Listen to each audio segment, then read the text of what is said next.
Hello, everyone. Welcome to the second devlog. I can see that I don't remember any one of you from the first one, so welcome. It's nice to see new faces. And yeah, let's have a nice evening. I'll start off with my presentation. So my name is Mžourack. I'm a part of Noise.kitchen, and I make Mžourack modular synthesizers. And I have a new one coming out, or, well, it's in a very early stage right now. It's called Rain, and it's what I'm going to be talking about today. Flashback, but you weren't here. This is the thing I was talking about last time, which is called Diktat. And the last time I showed it, it's a product, or it's a thing that's very near completion. So I showed it in a very late stage of development. Basically, right now, I had a couple of people beta test it, and they gave me a lot of really good feedback. But it also means I basically have to write the software from scratch, because they had some really good suggestions. Vitek here as well. But yeah, they kind of ruined everything I've done so far. So I'll have to rewrite that. But yeah, I'm happy about it. And what I'm talking about today is actually at the other end of the development cycle. This is very near completion, but Rain is actually very early in development. Here you can kind of see where I was at 1 month ago. It was just a sketch in my notebook, and this event is really good because it forces me to do stuff. So this was where it was at 1 month ago, and now I have just today the physical units arrived. So that's pretty cool. So here you can see just the first initial sketches of it. Here you can see me trying to test some of the concepts out on a breadboard, trying the basic stuff if it's worth making or not. That's a very early render of the front panel. Now I'll show you a bit of context into why I'm developing it. So I had the Diktat, and after Diktat, I had a very big, complex thing planned.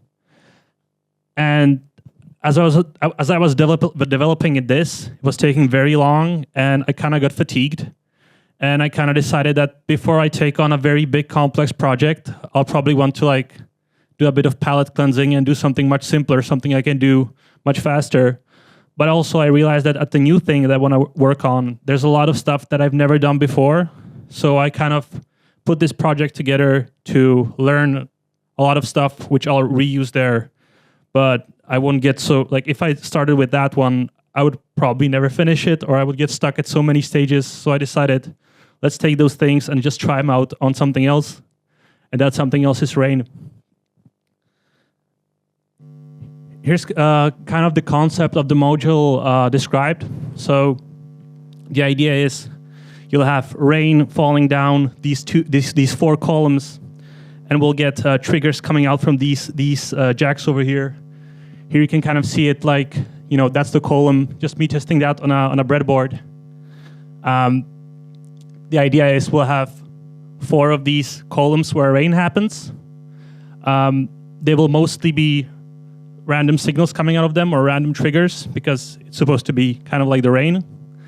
There's going to be a second mode, which is kind of changes that around and puts some more order into it, with a mode that you can actually clock externally and have it react to stuff that's already happening. But the main idea is the rain, the random trigger generator. It's going to be affected by 2 parameters. One of them is density, so you can kind of see me playing around with that over here, where if I'm increasing that value, I get more rain. There's more chance of raindrops falling. And the other parameter is tilt, which is not shown here because it wouldn't work with a single column. The tilt parameter should shift the rain to one side or the other. And the idea is that you'll be able to kind of, for example, put this in stereo space and play around with the whole stereo field. And that's the tilt parameter. There's also a CV section, or a part of it that instead of just getting triggers, we'll get some continuous voltage, some stepped voltage. The behavior of this stepped voltage will be very dependent on where the rain is happening. So an example of this would be that we could have the stepped voltage tied to the pitch of something. And on the left side, when it's raining on the left side, we'll get lower pitches. On the right side, we'll get higher pitches. You'll be able to set that by holding the CV button and playing around with the knobs. Yeah, that will be the CV out section, and that's it. That's the concept. The concept. That's the whole concept of it. And so I said that I'll probably try to learn a lot of things here before I move on to the more complicated thing. And that's basically what this presentation is about. I want to show you a bit about these 5 points, which I've done for the first time on this thing. And yeah, made me learn a lot. So the first one is using a new microcontroller. A microcontroller is like a tiny chip that has a whole computer on it. Very, very simplified, but it's what makes these digital things work. It's the heart of it. It's what you have to write your code for. It's what manages everything that's going on. The other thing is using a DAC, or a digital to analog converter. We'll talk more about that. Another thing is a transparent front panel with light guides, front side components, and digital dimming. We'll walk through all of those. So the first thing is using the new microcontroller. So when you're looking at microcontrollers online, and you're looking at like the specs of each of the chip, if you're not very much into it already, like all the parameters, they'll probably tell you like nothing. You're gonna see that this number is bigger than this one. Is that a good thing or not? You're not really sure. So here it kind of summarizes, I think, like what's important for like the average like tinker or somebody who's doing stuff at home. So you may know the Atmega 328P. It's used on the original Arduino boards. It's something like most people going into electronics get in contact with very early. The RP2040 is a much newer thing, much more powerful, very well documented, but kind of a lot harder to get into. The price, I think, is like $1 versus $2. Obviously, that's a different number, but I think what it says is that they're both very cheap. I don't think a price is, for somebody like me, $1 versus $2 is the same thing. It's not a really big difference. Yeah, like I said, Atmega, way easier to get into. And you can start playing with either of these by getting either of these boards. So these are the Arduinos, Nanos, and Unos. They're all over the place. Same thing with the Raspberry Pico Pi. You can get this board for like 100 Czech crowns and play around with this chip. And here's just like on the first module I showed from last time on the Diktat, it's over here. That's the Atmega. And on the RP2040, yeah, the RP2040 goes over there on RAIN. Getting a little bit deeper into this, like the Atmega is way older. I was actually surprised researching this presentation is that it's now 17 years old. I had no clue it's that old. It was probably much more expensive back then. While as the RP2040 was released just recently, 3 years ago. So that kind of dictates the differences between them. The RP2040 is just a much more modern, advanced thing. The Atmega is kind of manageable to work with, right? So like you can see that the chips are basically the same size. But on the Atmega, we have 8 pins on one side, whereas on the RP2040, it's like 18 or 16 or something like that. So we've got 0.8 millimeters between the pins here and 0.4 between those. It's kind of a big deal in the end, even though like I get these pre-soldered in China. If something doesn't work, I can probably do a lot of nasty things to this guy and make him work. Whereas I'm not really able to do anything with that. It's just so tiny. This thing has internal memory on it, while that thing doesn't. It just makes it a little bit more intimidating. Basically means that this thing needs an extra chip next to it that holds all the data. And like when I saw it for the first time, I was kind of intimidated by that because, yeah, it's just more complicated stuff that I might not even understand in the end, but it's there. On the other hand, the Atmega doesn't support USB, while that thing does support it natively. So if you want USB support here, you're going to have to add an extra chip as well. A big deal for me as a Mžourack guy, somebody who makes modular synths, is that the Atmega is powered by +5 volts, and that thing is powered by 3.3. The thing that's not nice about that is that a lot of Mžourack signals, they move between 0 to 5 volts, which means that it's perfect for Mžourack. Whereas 3.3 is not really anything, and you're gonna have to add 5 volts to your circuit anyway. So you're probably gonna have like 2 power supplies on your board, one with 3.3 volts and one with 5 volts. And it's harder to route, it's harder to work with. This thing is much slower than the RP2040, but the faster speeds at which it runs at, it kind of makes a lot of new problems. One of the things that I didn't have to worry about here at all with the Atmega was something called debouncing, which is basically when you press a button, 2 metal plates come into contact, and while you can't really see it yourself, the plates don't just go, they actually go, right? So they're gonna for a fraction of a second, there's gonna be some bouncing. And what actually happens is when you press a button, this thing interprets it like 10 individual pushes, and this thing doesn't. And you can treat that in software. You can go after you read something, don't read anything for a millisecond or whatever. So it just adds a bit more complexity to the project. Nothing major, but it's one of the things that makes faster processors harder to work with.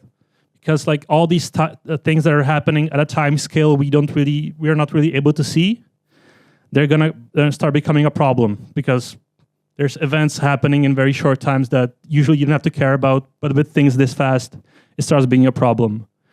And this is probably not so fast. There's a lot more powerful stuff out there that's way faster. There's 130 times more RAM. That's a huge deal because when I was coding, I started hitting the ceiling here pretty easily. This 264 kilobytes feels like infinity right now. I'll probably find out it's not very soon because when you get more power, you usually start to just being more gluttonous with your with the things you're doing with it. But yeah, it's a massive difference. And again, like I said, if you want to get into this kind of stuff, like developing hardware, start here. It's way easier to get into.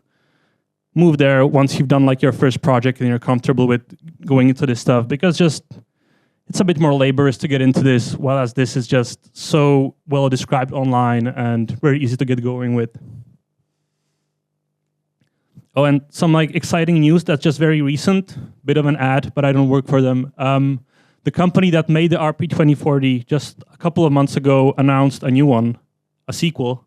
And again, you can look at the numbers, what's the difference, and you'll not be able to really tell what the difference is. But there's one really big deal. It's called single precision floating point on hardware level, which essentially means this thing should be really powerful or ready for audio work, whereas the old one wasn't. So this thing is now you can get the Pico 2, which features this chip for 135 Czech crowns on some random online store I found, and you can get you can start working with developing digital audio stuff on its own hardware very cheaply at home. So you buy this, you get a USB cable, you can start coding for it. Yeah, the next thing that I had to learn or did for the first time was using a DAC.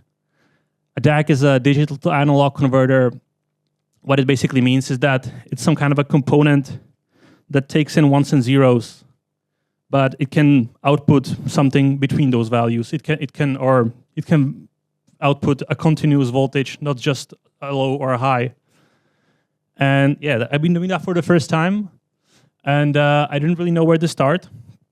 So the way I approached it was, I was thinking that what I need is probably not something super precise. I'm making a thing that does randomness, basically. So I don't really care about precision that much. I also don't want it to do audio. I'm just using it for slowly moving signals. So that's off the table because I know there's a big difference whether you're doing audio stuff or not. You need way more speed for audio stuff. Well, as for something moving slowly, you can avoid that. So that's kind of those are my parameters. I don't need to do audio. I want it to be cheap. I want it to be something well described and high quality. So I was just looking at big brands and their entry-level DAC stuff. And this is kind of the stuff I was that was showing up for me online. So this, for example, is the MCP4728, Over there, you can see it. It's tiny. It's just that chip on that black board over there. That's it. And that's just a small board that I ordered online and used it at home and tried developing for this. I had a good time with it. These are some of the parameters that have that are important with the DAC. So, for example, this one, it says that it's 12-bit. What does that mean? It means it can output any of 2 to the power of 12 different values. So it can do, so let's say it's powered by 3.3 volts. It can do 4,096 steps between 0 volts and 3.3 volts. So that's like the resolution of the output we have. It's 4-channel. That means, or it says it's 4-channel. That means that it can actually do 4 of these outputs independently, which is really cool for the price. I thought that for something with 4 channels, I would have to pay a lot more. But yeah, really cheap, a 70 Czech crown chip. And I just need one for right now.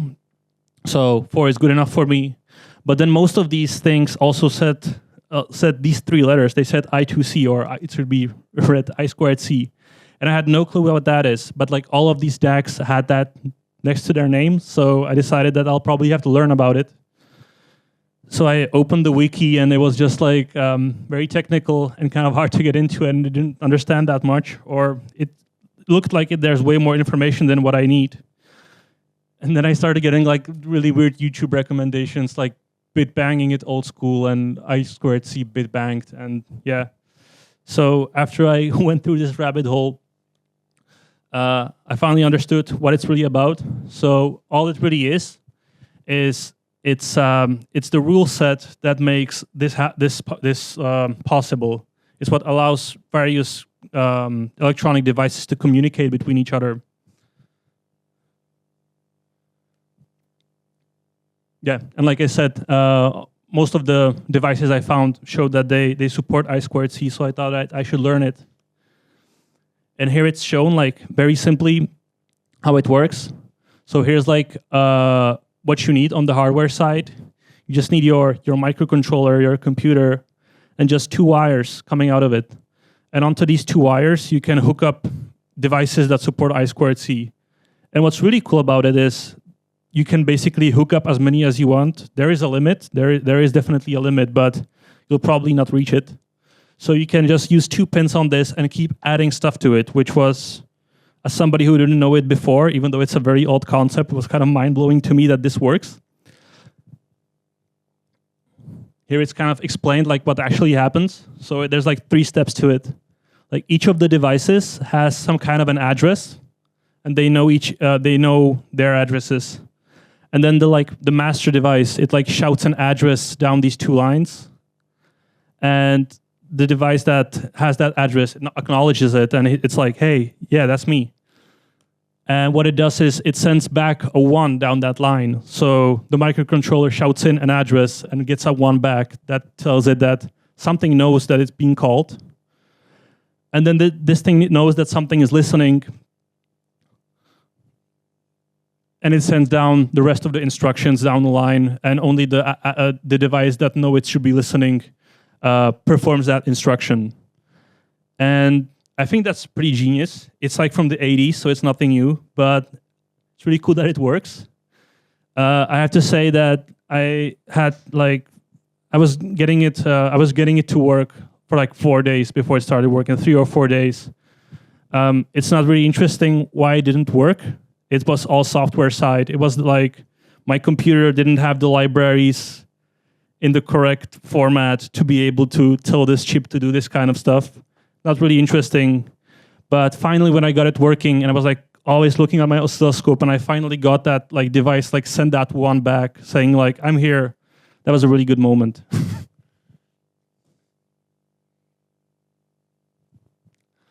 The next thing I'm trying out is the transparent front panel with light guides. So here you can see my older module called Pebbles. And the way it works here is we have like the backboard of it. Then there's like an LED with these 2 pins sticking through the front panel, and it's showing up on the front. While as, for example, Bastl does this thing where the panel is transparent, and you can, and I like kind of tight layups or like layouts of the front panel. And I realized that this is the way to like cram more information there, and it just looks very sexy. So I thought that's something I want to do. So I started looking into it. Yeah, here's just the idea. So instead of having like a board, through LEDs and a front panel, we have these tiny, tiny SMD LEDs that are soldered onto the board directly there on the surface. Then we have to add some kind of light guide, some kind of a physical thing that will or guide the light to the space where it's supposed to be. So that's about how it's going to look for this module. And then there's the front panel. And the really cool thing about this is these tiny devices, these SMD devices, they're way easier for machines to solder. So let's look at this thing. There's 8 jacks, 2 potentiometers, and a button, and then 40 LEDs. And if these are pre-soldered for me at the factory, then I don't have to solder 80 pins on my device, and I can build it much faster. So that was also a big deal for me, that it will reduce a lot of the work I have to do manually when making these things. But there was kind of a lot of things that I wasn't sure about. So what I did was I ordered this prototype where a lot of the things I was unsure about come in different shapes and sizes. So one thing is that, so it's called rain. The LEDs obviously have to be blue. And I looked up different blue LEDs, and I put in a different, that's why they're different sizes as well. These are the LEDs, and they're all a different part number. They should theoretically be a different shape of blue or a different shade of blue. So I want to try out which looks the best. Another thing is they're each coupled with a resistor of a different value in each row. So here we have different shades of blue, and in this direction we have different brightnesses.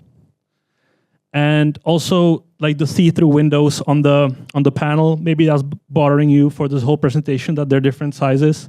That's just on this prototype. I want to check if it looks better with small ones or bigger ones. But in the end, it's all going to be the same window size, the same LED, and the same brightness. I just want like a sampler to check out how it's going to look like. Another thing I did for the first time is something called, or I call it here, digital dimming. I don't think I should go too deep into it, but basically there's something called PVM, which you maybe know, which allows you to control brightness. It's a situation where you can only turn a light on or off. So how do you make it different brightness than just fully bright or off? You turn it on and off super fast and vary how much of this. So let's say this is like 1 millisecond, and we're going to vary like how much of the 1 millisecond is going to be lit up or unlit, and this changes the brightness, which is really easy to do with these microcontrollers because they usually support it natively. It's already a feature there, so that's not that special. But what I have here is shift registers. Don't want to go too deep into it because I basically had my whole presentation about it last time. But with the shift registers, using this feature is not possible anymore. So I had to implement this on the software level, and yeah, I found out that it totally works. It's fast enough to do that, and you can see that happening over here, where there's like a ghosting effect behind the LED that's actually done like digitally, because when the raindrop is at that position, it's just on. But once it leaves that, it slowly fades away from that. So that's done on a software level, and it works. So happy about that. And finally, this is tied also to the fact that I have these LEDs on the front. Whenever I designed a module before, like Pebbles here, I always had the components on the back side. So on the front side of the component board, you would have the pots, LEDs, switches, stuff like that. While as all the circuitry, the stuff the user doesn't really have to see, is on the back, which gives you a lot of space to work with. But here, because I was using the LEDs on the front side, I needed all the components on the front side. And so this is the board with all the components, and this is the module, and this is where the jacks are. So all of this space is gone. I can't use it. Where the LEDs are, obviously, I can't use those either. where the pots are, I can't put anything there either, and where the switch is, nothing either. So the non-red space is basically what you're left with. So very little space to work with. And I had to go back and forth between like how the front panel is gonna look and if I can fit the circuit there. No, I can't. Redo the front panel, go back and forth until I found a way to fit it all in there. And it turned out to be a lot of components. This is the schematic. It turned out to be way more than I thought. And yeah, like this area, it was a long day, which was very hard to do, but I fit it all in there in the end. So where is it? Well, I was hoping I would be able to show it today, but it arrived today. So it's here now, and I don't know if it works yet because I didn't have chance to test it yet. But now I have the board and the front panel, and I think this is going to be a nice weekend. So that's Rain. That's it for me.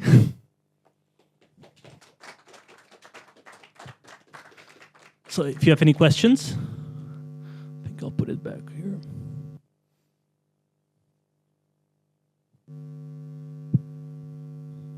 Oh wait, I should give you a microphone. Is there some why is it Rain? Like, because like I understand it's like for a random trigger generators, but like do the raindrops like accelerate or collide when you add some of the wind or tilt or how you call it? There is not collision. That's a good idea. But yeah, I did play around with like the physics of it. So it's definitely happening. Let's face it, it is a bit of a gimmick, definitely. Like I know where you're aiming, but yeah, it was kind of like I wanted to test all these things out in something, and this kind of seemed perfect. So yeah, you can definitely shrink this and like just remove the visual aspect of it completely. But I think it will be kind of a part of it's gonna like the visual side of this will be a feature of it as well. And the main idea for me, like how I would use it, is take something in your rack that you're already using, some kind of a voice that accepts some kind of CV and triggers.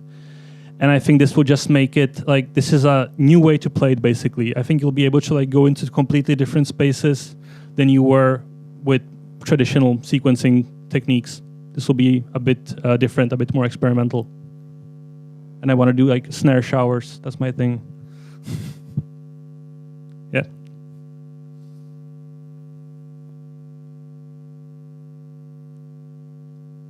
Okay, so thank you for your attention. That was Rain. That was all the questions as well. If you want to chat about it later, we can. But now I'll set the stage for the next presentation. Okay. So, hi. My name is Antonín Gazda. I also go by Mňau Labs sometimes.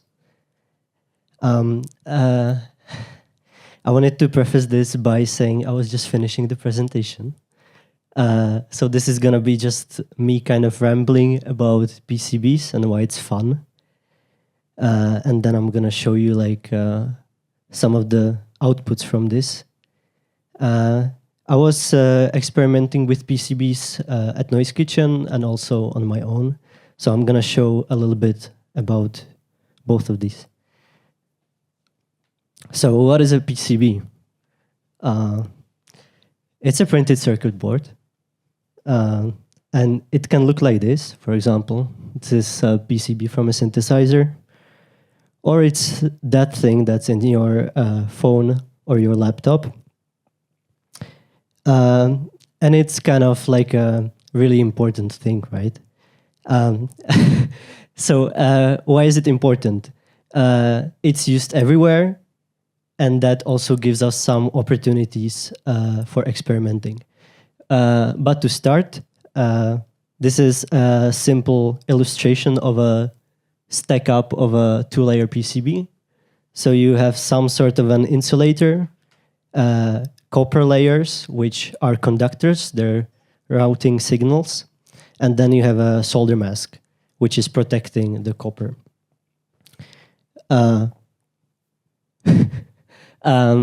Creating PCBs is kind of a hard thing.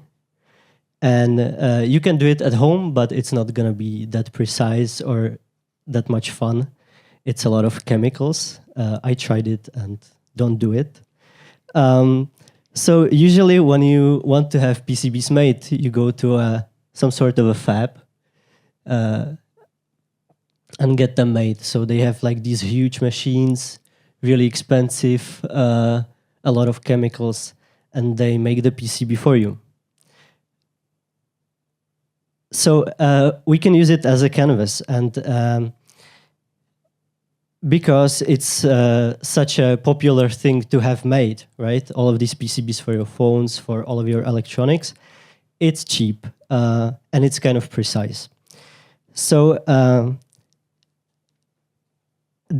this is kind of an example of you using technology for what it's not made for, kind of, and abusing it to the fullest. While I was searching for pictures, I found this one, which is actually really good. And it's by Arx, who's going to present after me, I think, right? So here you can see like all of the ways you can use a PCB. You can use the solder mask, like here on the white one, that's the silk screen, or the solder mask, that's the black one. You can use the copper, you can use it without copper. Even like with this small of a palette, you can use it for a lot. So that's what we've been experimenting with at Noise Kitchen. And here's an example of that. We made these blank panels with a few artists. The one on the right, on the left, is made by Pipe and Pellet, and he's using the Hassel. It's kind of a cheaper technology to cover the copper, which is exposed. And here you can see Teres Bartuňková using the Enig, which is kind of gold put on the copper. So I will probably just show you the parts of the PCB. So here we have the solder mask, which is black. Here we have the exposed copper, which is covered by gold. And the white stuff is the silk screen, which is usually made to label components. One thing we're not using is that you can put the copper underneath the solder mask. And I'm kind of obsessed with it. And it kind of makes a really fun texture. And I think I'm going to talk about this now. Yeah. So what I was saying, using technology for creating art can be fun because you can make lots of it. So that's the fun of art, right? So I don't think this is all of them, but for example, we were able to make 150 pieces of this PCB, like really, really cheaply. And it was made so cheaply that we can put it in kind of a cigarette box and sell it for 50 Czech crowns as an art project. And it also lights up. So I have it here. And yeah, this is like, I'm just obsessed with how technology is allowing us to put this kind of little art pieces out for a lot of people. I think I would like to show you a short video we shot with this because, you know, I didn't prepare, right?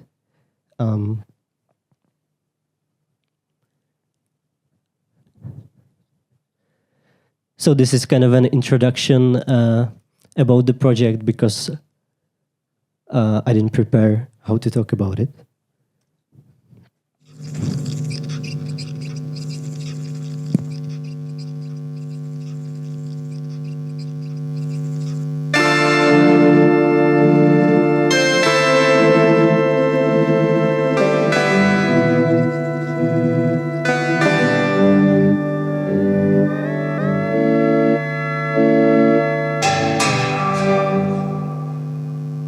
Já jsem Daniel Vlček. Já to vždycky říkám tak, že jsem experimentátor. Neomezuju se na nějaký médium, ale vlastně mám vždycky rozhled v různých médiích, v různých projektech, v různé spolupráce, které mě taky zajímají, ať už jsou to spolupráce výtvarné nebo hudební, tak vlastně všechny tady ty různý spektra mě baví. Já se inspiruju právě tím zvukem často, nebo nějakým průběhem zvuku, nějakou zvukovou krajinou, by se dalo říct. Takže je tam vždycky nějaký rytmus, nějaká vlastně variace barevná a je tam i vlastně ten procesuální záznam časovosti, by se dalo říct, nebo nějaké časové osy. Já se jmenuji Antonín Gazda a zajímám se o propojení právě technologií, jako je třeba elektronika nebo 3D tisk s uměním. A právě v tom propojení technologií a umění, tak teďka spolupracujeme s Danem pro Artmat. Takže my jsme tady tu věc nazvali meta-amulet. Jednak to vychází to meta jakoby z metamorfózy. V našem případě je to trilobití fosílie, kterou jsem jako vystylizoval a pak jsme vlastně společně s Tondou vymysleli nějaký způsob, jak by se to dalo rozsvítit, jak vymyslet vlastně design toho, aby to krásně blikalo. Vlastně Tonda vybral všechny vlastně tady ty krásné svítící diodky. Takže ve finále máte takovýho trilobita s blikajícíma očima. Je tam zároveň ta metamorfóza toho živého tvora ve skamenělinu, takže tam dochází k nějaký změně právě. Je tam nějaká změna, jak my dneska vnímáme trilobita jako skamenělinu, jako posla z nějaké minulosti, ale zároveň je tam ten tištěný spoj, který vlastně to propojuje. A já jsem právě říkal, že to je zase ta budoucí fosílie, že to může pak někdo najít třeba, že to vlastně je taková jako zase, nebo budoucí, je to vlastně fosílie z budoucnosti.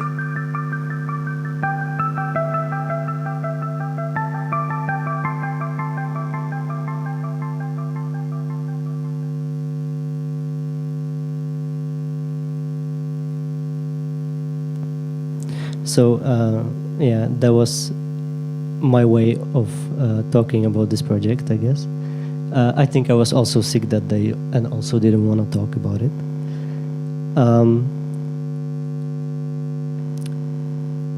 So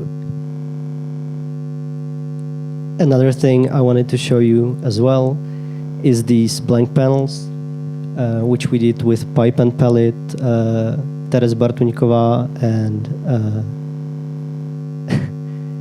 and Daniel Vlček. I don't know who I didn't mention. Yeah, and we presented this at Transforma in this caravan, which was really dirty. So yeah, and last thing I wanted to show. You can also use these 4 cases, which is a really important thing, and a lot of people use it, like Matěj, like companies like Bastl Instruments, stuff like that. So I think that's it. I just kind of wanted to ramble about it a little bit. I think if you're interested, I could show you, like on my computer in 3 minutes, how to do this. So ask me. And I think that's it. If you have questions, yeah, thank you. All right, so I'm Archie. That's not my real name, it's just a nickname. And I'm going to talk to you about the piezo preamplifier, which is a little project of mine. So first things first, who am I? I'm originally a web developer. I do front-end, JavaScript, stuff like that. But over the years, I've started doing electronic music, and then I started wondering like, what are all these magical boxes on my desk made of? So I started disassembling them. And then it occurred to me that maybe I could even create my own, or at least copy some designs I liked. And since then it has become a sort of a dream that maybe if I continue doing this for a some time, then maybe someday I could work in an audio hardware industry, which is like much more interesting than the JavaScript stuff. So these are a few examples of stuff I did, like a distortion pedal or a MIDI through box or an analog mixer and stuff like that. It's basically just what I was able to, understand.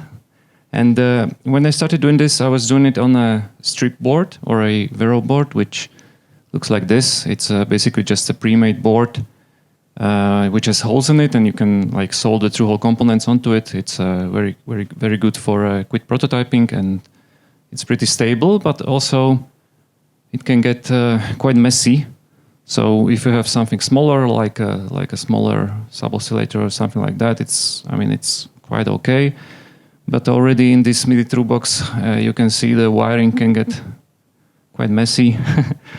And even more so in the distortion pedal. And once I got onto the analog mixer, I realized that I basically have to learn PCB design because this is unmanageable. I could not debug this if anything happened. So I needed to come up with a project to learn PCB design, and the project was electrifying a kantele. So kantele is a very basic stringed instrument from Finland. This is basically a very cheap small kantele. It's a child's toy. And on the picture it has already been electrified. It already has by electrifying I mean turning the acoustic instrument into an electric instrument, something that I could plug into other pedals or an amplifier or a sound card or something like that. So this is a picture already after the work, but it was just an acoustic instrument. And so the first thing you need when you want to electrify an instrument is some kind of a pickup or a microphone. So I chose the contact microphones, which work with piezoelectricity, which is basically you can transform acoustic vibrations into electronic charge. So basically you have a piezo microphone which you glue onto the body of the instrument. That's why it's called a contact microphone. And the microphone will then transform the vibration of the body to the electronic charge. You can buy those microphones. This is a cheap one from AliExpress, but you can also create your own. You just need the piezo discs, a few bottle caps, a little bit of wire, maybe some glue, and a little bit of soldering, and you can create your own. So that's what I did. Piezo microphones. Their basic model is just AC source with a capacitor which is in series, and this capacitor is in the range of nanofarads, so basically like 10 nanofarads, stuff like that. And this also means that the output impedance of the piezo microphone can get very high, and that's the reason why you need a piezo preamplifier, so that you can like plug the microphone into something that you can then plug into the later stages, like in other pedals or stuff like that. So when we talk about piezo preamplifiers, you basically have two options. You either have very high input impedance, which is much higher than the output impedance of the microphone, or then I found another option on the internet, which is called a charge amplifier, which paradoxically enough has a very low input impedance, and it's not very common in audio industry. It's much more common in scientific instrumentation and accelerometers and stuff like that. So it should have a few advantages over the high input impedance approach.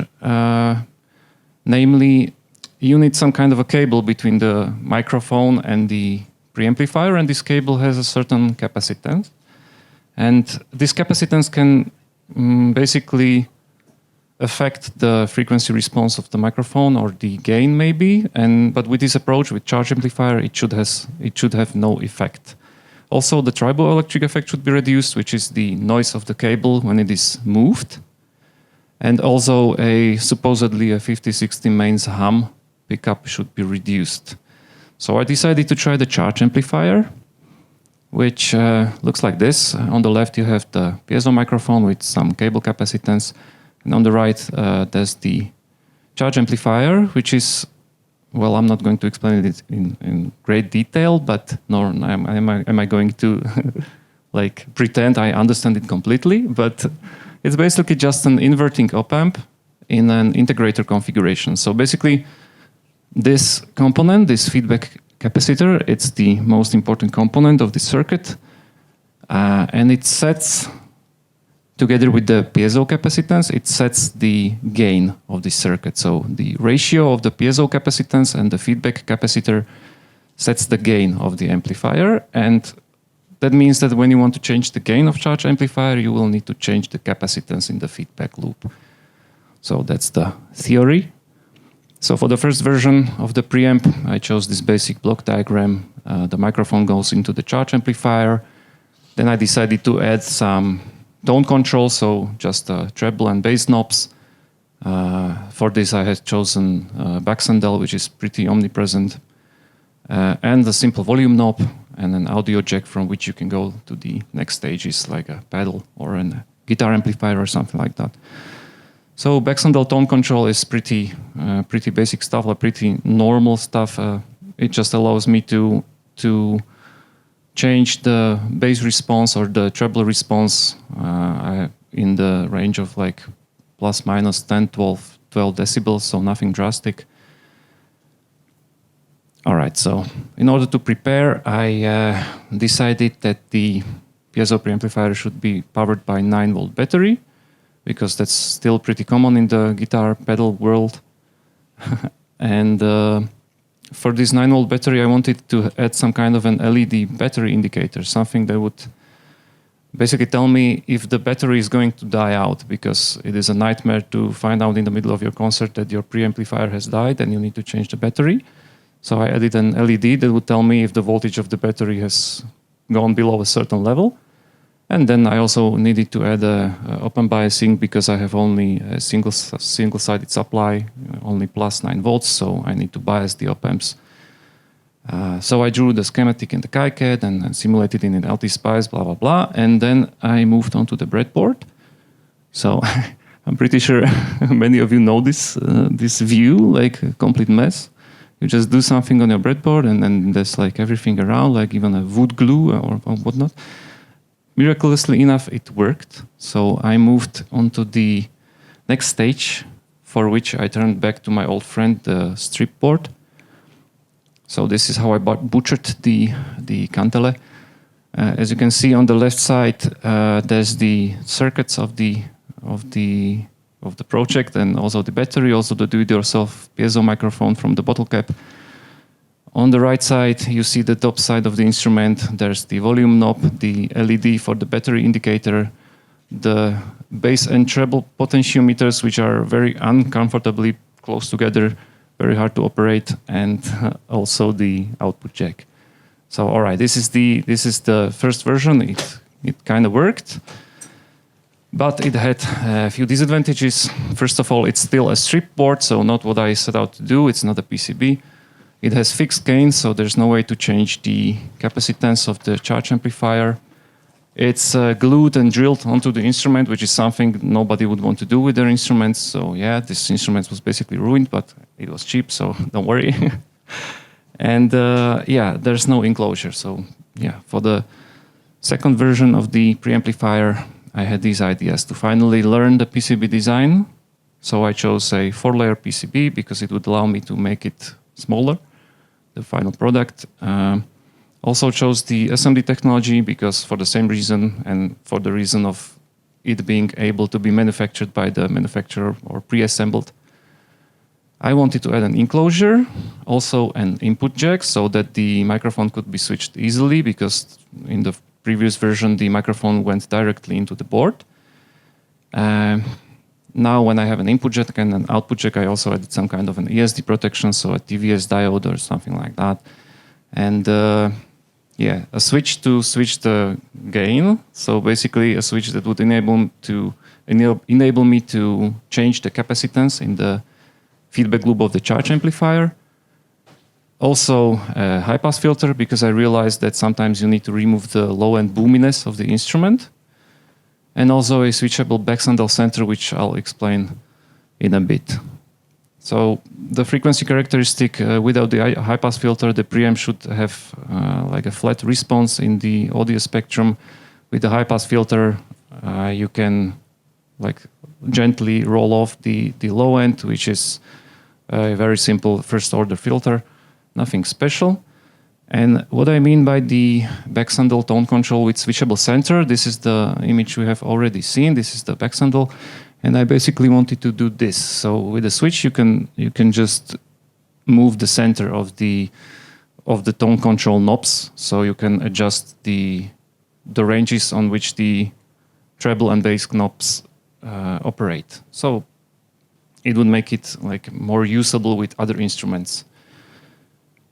Anyway, this is the block diagram for the second version. So now we go into the input jack, like piezo input jack,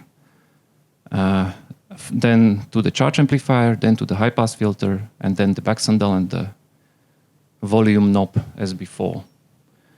All right, so the second version finally looks like a PCB, and miraculously enough, it also worked with a few modifications. And I was also able to put it inside an enclosure. But yeah, there were more disadvantages. So, for example, the potentiometers were quite wiggly. They had like really cheap feel to them. The switches, which are like on the back, you cannot even see them because they are very small. They are hard to operate, especially in an enclosure from the backside. It was pretty nightmarish. Also, there is no on-off switch. The whole circuit is switched just by the output jack, by inserting a cable into the output jack. And the enclosure is a pre-made enclosure. I had to drill manually and write on it, and it was very imprecise. It was a lot of work and a mess. So for the third version, I decided I need better potentiometers, larger switches, integrated battery holders so that I could just attach it to the product. Also a dedicated on-off switch with true bypass, which is kind of unnecessary, but it's easy to do. And also a proper DC input, because not everyone wants to power the preamp from the battery. Maybe someone wants to power it from the pedal board. So when I have a DC input, I also added a reverse polarity protection, which is also quite unnecessary, but I just wanted to learn how it's done. And also some very basic power supply filtering and a nicer enclosure. All right, so the last block diagram, I promise. You go into the piezo input jack and then onto the on-off switch with true bypass. And since like after that, it's basically the same as the second version: amplifier, high-pass filter, backsandal, and volume knob. All right, so the third version, that's the render in KiCad, and that's the army of them. As you can see, I had to use other potentiometers, and I didn't have enough space on the board, so I had to use wires again, which is a lot of work. But I was quite satisfied with it otherwise. But I haven't shown you the enclosure yet, so let's talk about that. I decided I don't want to drill enclosures anymore because it's a complete mess. It's always imprecise, so I decided to basically use aluminum PCBs to print them out and to join them together, like join the 6 sides of them together, which would also allow me to do some kind of a PCB art, or maybe print out the text so that I don't have to write it myself. And maybe also would allow me for the enclosure to be able to be somehow mounted on a guitar strap if necessary. But I didn't know how to do this, so first I had to study a lot and read a lot of forums and discover PCB art in itself. Then I made these 2 ugly test PCBs that you've already seen.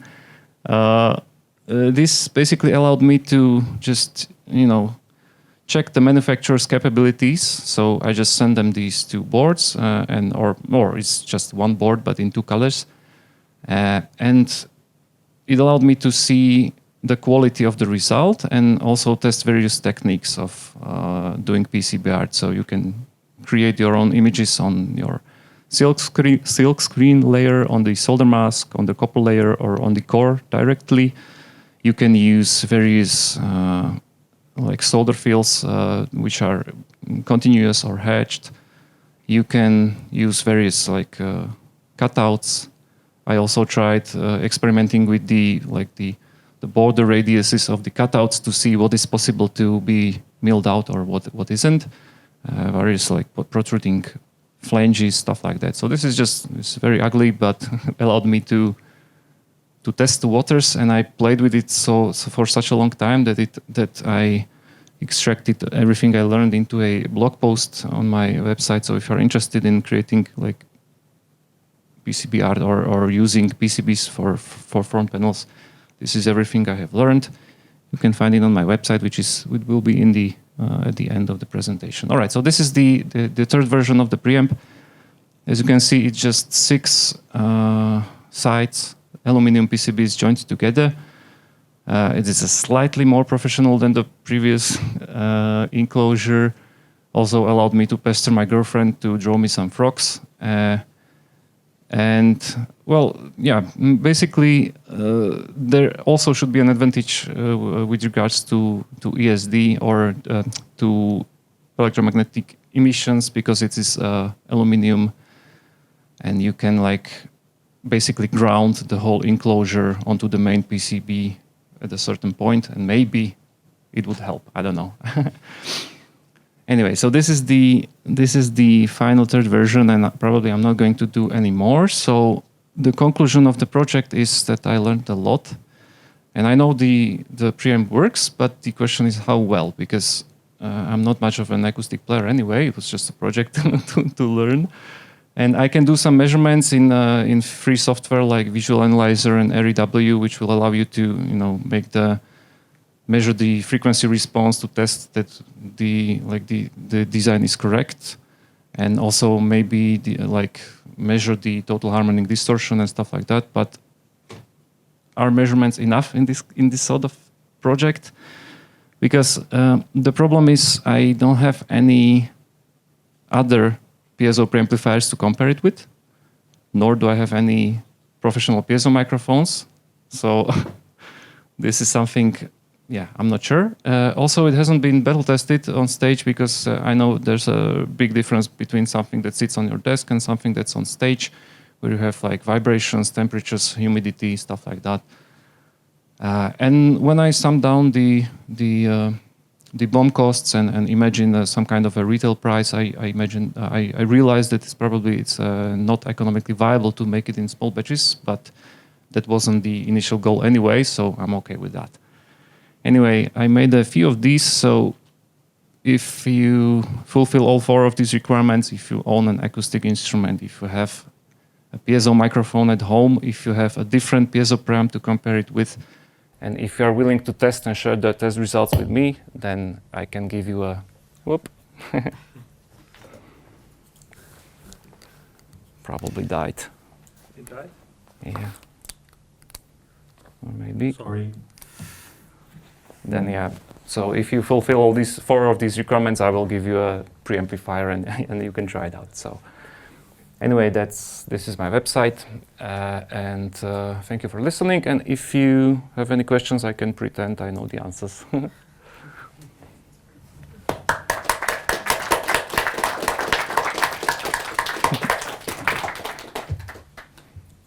So any questions? You. Very cool. Thanks. Thank you. Can I can't. I wanted to just ask, like, how you chose the tone centers for the Baxandal, because my first thought was, because most of these piezo discs, they have a resonant frequency. Yeah. But it's usually above 1 kilohertz. But technically, if you would put the tone center like into that range, you could also kind of reduce that resonant frequency. Yeah, that's the problem with piezo discs, that they have different resonant frequencies. But also, what I found out that it's basically pretty impossible to test them, like to test the actual frequency, and also that when you stick or when you glue the piezo disc or the piezo microphone onto the body of the instrument, then the frequency changes. So it's basically pretty difficult to determine where the resonance is. But as for your question, how I chose the tone centers for the Baxandal, I just went through various different designs of Baxandals and like, whoa, what was that? La la la. I don't know. Oh, maybe this one died too. Please continue. So I just went through different designs from different tone stacks on the internet, and I just chose 3 frequencies, which are like I think it was like 350 hertz, 60 hertz, and 1 kilohertz. So it's basically independent, or I didn't take the resonant frequency of the piezo disc into the consideration, just the usual tone stacks, so that it could suit as many instruments as possible. So yeah, that's. Great. Yeah, I would be willing to test. That's great. So I'll have at least 1 people.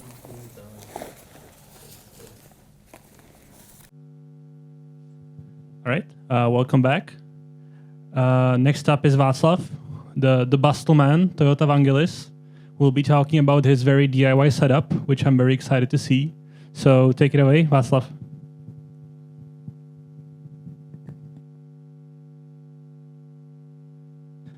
Hej, jo. Jo, anglicky, dobře.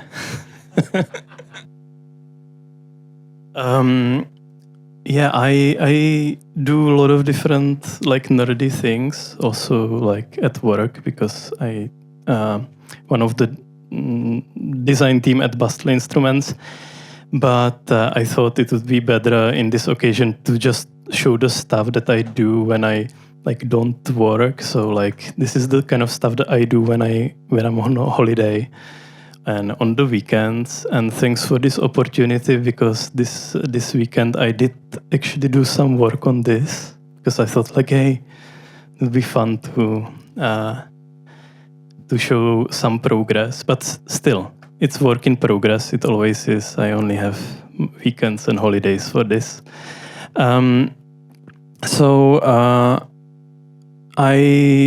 This is my setup that I use when I play live music as Toyota Vangelis, and there is a bunch of controllers in it. I mean, there is this, which is just a bunch of knobs, and this is like something you've seen, but I think this is something you probably haven't seen.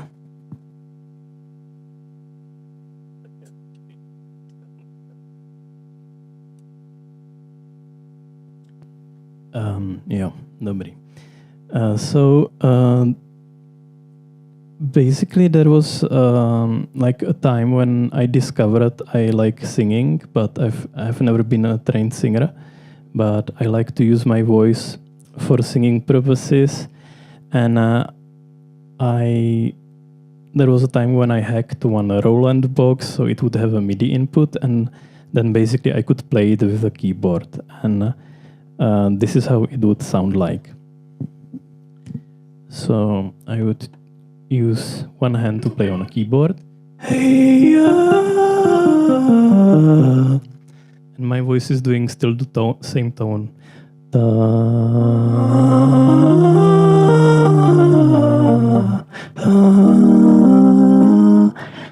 Hey, hey. You get it, right? So there is a plugin in the computer that's responsible for this. In my case, it's called Manipulator. So this plugin takes in the audio from the microphone, and it takes in the MIDI data from the keyboard, and it works similar to an autotune. If you know, autotune is a piece of software that takes your voice and checks like what kind of pitch you're singing, and it just like makes it in tune. It just like helps you a little bit. It measures the frequency, the tone you're singing, and if it's off, it like helps you to sing right in pitch. But you kind of need to sing the tone, the pitch approximately. And this is like a similar technology, but the pitch is defined by playing on the keyboard. So I call it manual autotune. So when I discovered this, I had a phase where I would just, whoa, Really? yo, I can use this.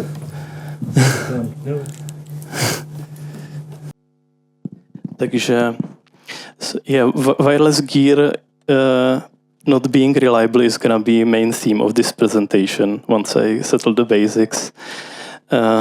So thank you for such a nice skit to introduce this. So there was a time when I would be performing like, right. But I would always need to have like one hand on the keyboard. I couldn't do like that much performatively, and there is one magical place in the mountains of Slovenia near the river Socha.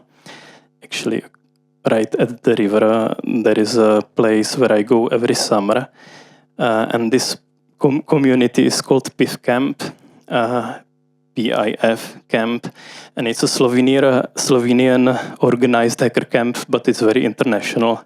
I highly recommend to check it out because there is a lot of like-minded people that just do stuff, and you apply with the project, and you probably don't really do the project, but you hang out with others and do 10 other different projects and don't finish any of them. But anyway, it's a week in the mountains each summer, and this is like one of the ongoing projects that I keep bringing there, and it's this controller, and like what it is, it's basically it's a keyboard that sits on top of a microphone. So what I would do here, I can do here.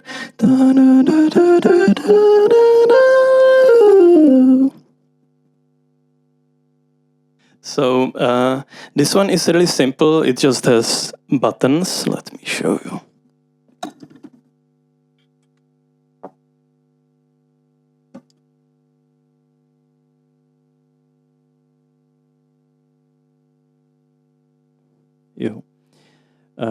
So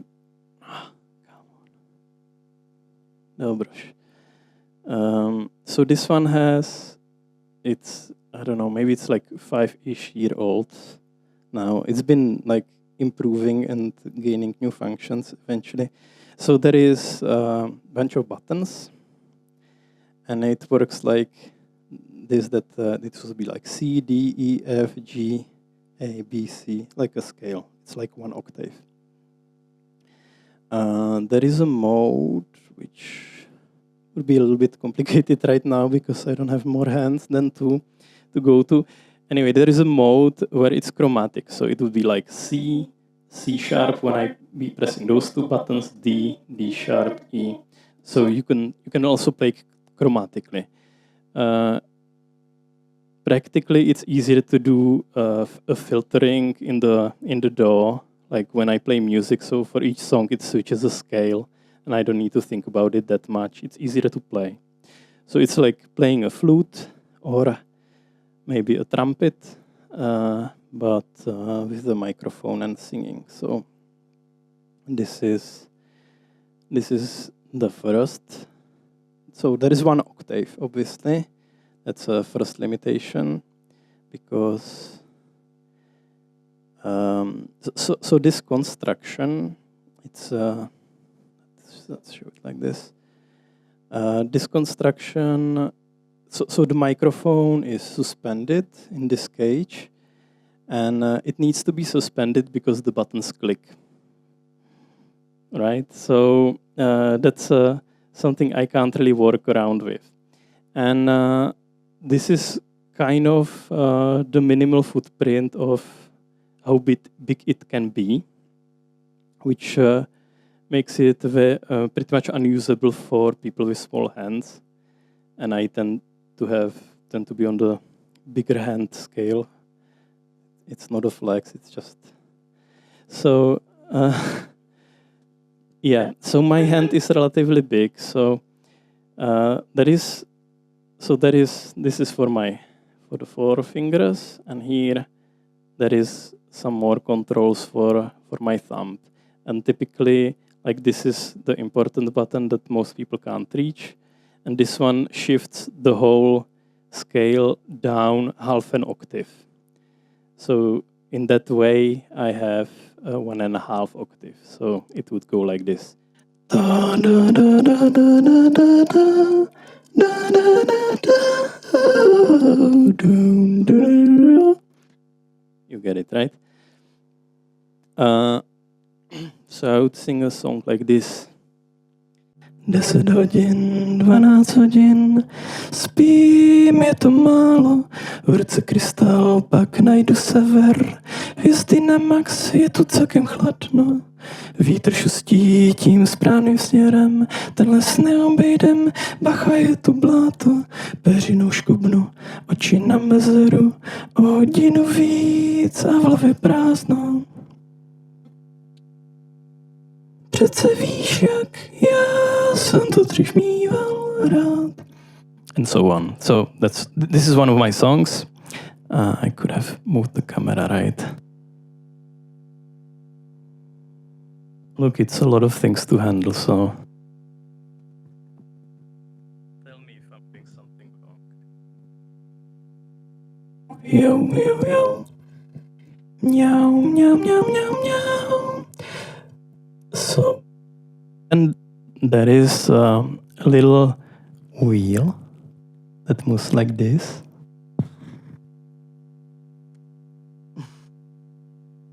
So, can you see it? It's a bit hard to show. Anyway. So it's a trim pot with a little capacitor stuck into it, and this is a switcher for octaves. So I can also extend the range. So I was singing in the high range, and if I move it down,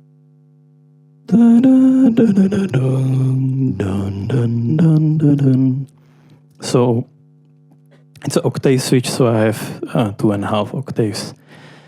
Vocal range.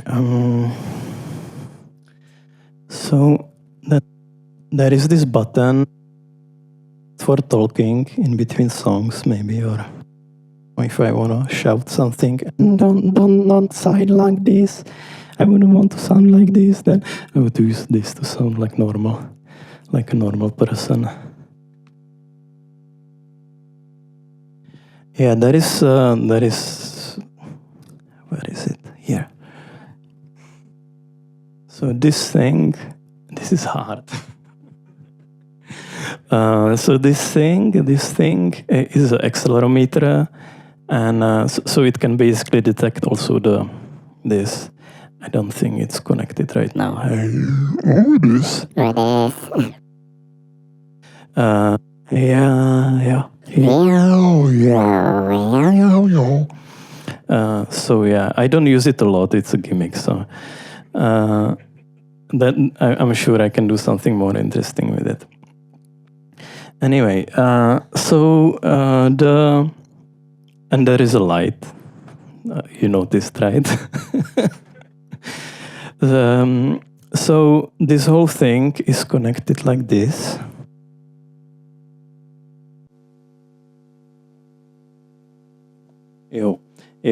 So I'm using a MIDI cable to connect the whole controller to a hidden board inside of this suitcase. And some of you might know that MIDI as a protocol only uses 2 pins of a cable, but the cable has 5 pins. So I'm using the other 3 pins. One of them is for ground, one of them is for power, and one of them is for the light. So I have a little envelope follower, a preamp, analog one built somewhere in the suitcase, and that one lights up the light. So it does the job. Matěj was talking about the lovely Atmega 328. This is one of them, taken from a micro granny. So yeah, this is maybe I can take out the microphone to show you the insides.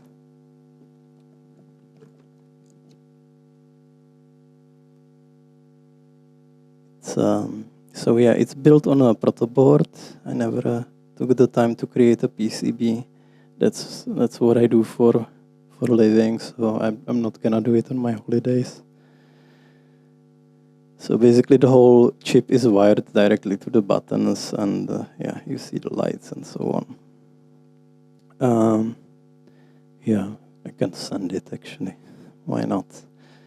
This one is actually fragile. Last summer, I played at a festival.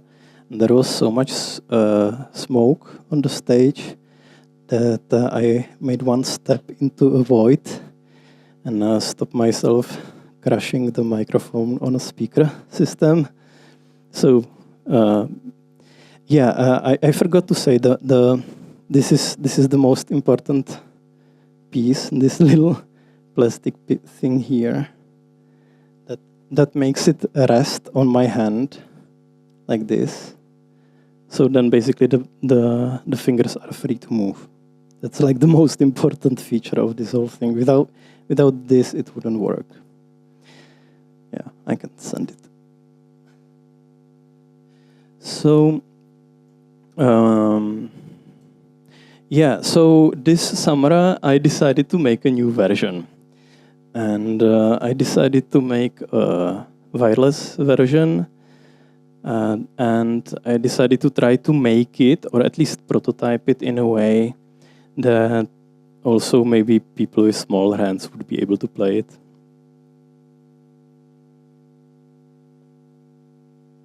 And so that comes with the fact that I acquired a new skill this year, and it's obviously 3D printing. So this is basically trying to imitate the one I sent, the original version.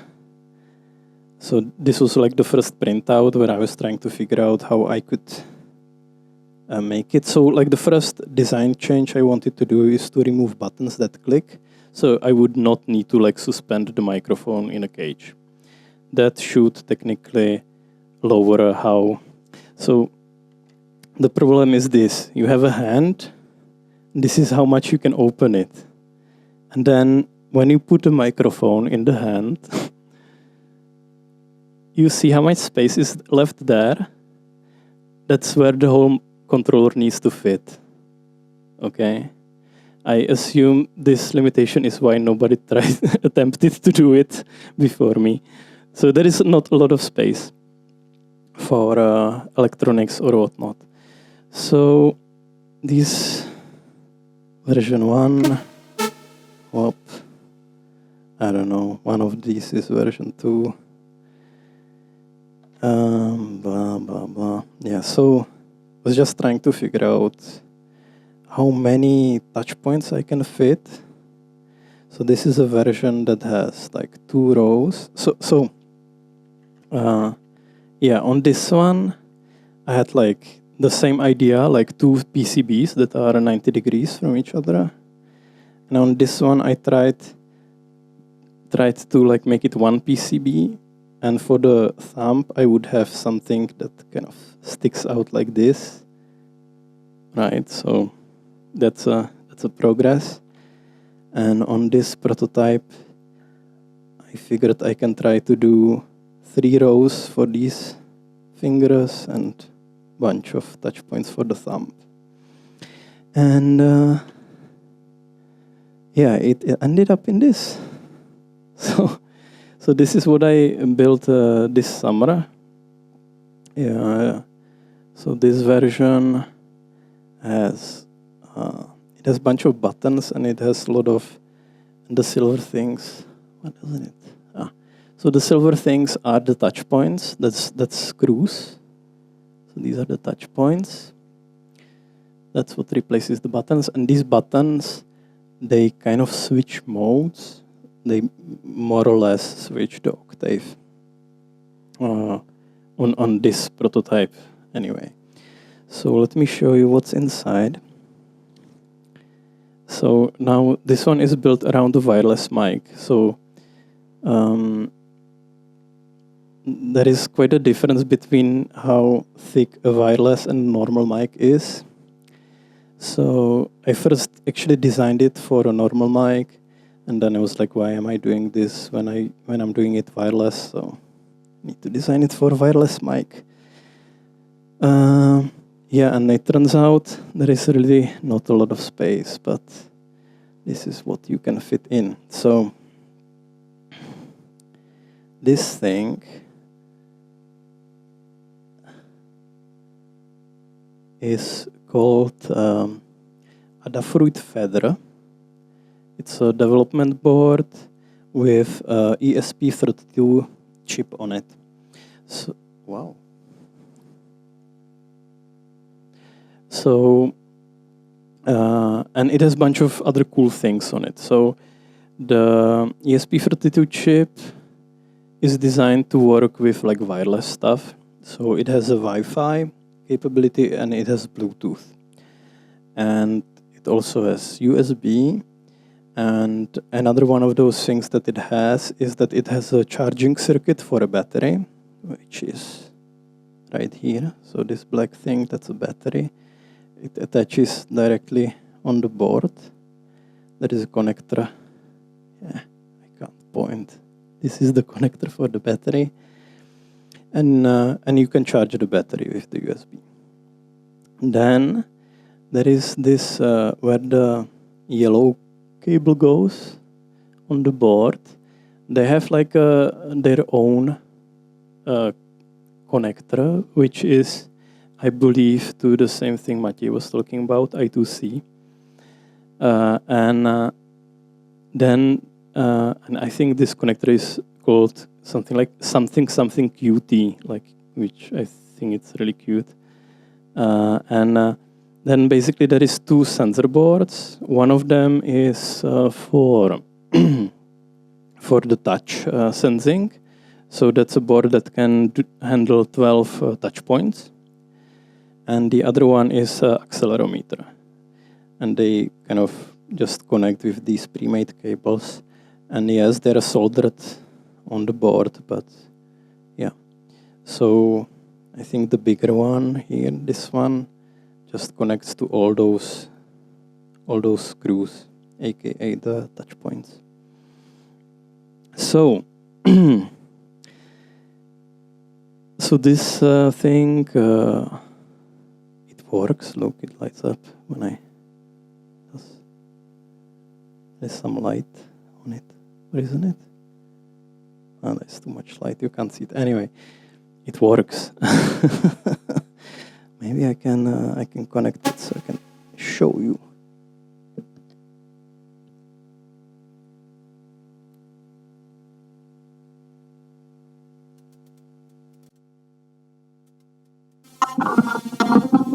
Yo. Yo, yo, yo, yo, yo, yo. Meow, meow, meow, meow, meow, meow, meow, meow, meow, meow. So, I don't have the talking button on this one yet. I mean, it's ready, I just didn't implement it yet. Anyway, so there is 3 rows of buttons. So I have the 1.5 octave, that's easy. And then basically if these buttons that are here in between the screw rows, they are for like low octave, high octave, and highest octave. And this one is not really used right now. Anyway, the buttons, like, they have like this function that I just said, but like mostly they help also to orient on the board, so I can like find where these touch points are, and these buttons really help with that. Also, there is this like another like thing that sticks out. That one helps me to find the main touch point here. Yeah, and then for the thumb, there is a bunch of these guys. So yeah, and so basically what I was trying to figure out is this ergonomy where I can basically have my fingers free to move around, play it, and also be able to do something with the thumb. Yeah. So, hey, yeah. And this is what happens, like, kind of all the time with wireless stuff. So I'm not touching anything, but there is still signal. And that's really annoying. So it sometimes misses a message. I don't know why. And it's been doing it. So the journey, wireless journey. So doing it without virus turns out to be a challenge. So the first thing I tried was Bluetooth MIDI. So there is a library for Bluetooth MIDI, and it works. It works actually pretty well. Maybe I can try to go on my computer and show you. Audio MIDI setup. This is where you kind of need to go. Oh shit. No, well, I don't know what next to do. Here.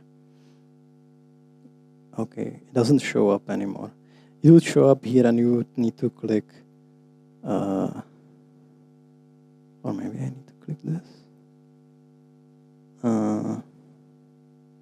I don't know. Anyway, you would need to go into this menu and click a button connect, and then it connects. It's relatively simple, but the problem is, like, when you lose the signal, you would need to go back to this window and click the button again. And I can't do it when I'm performing, really. So, so this is a Mac thing.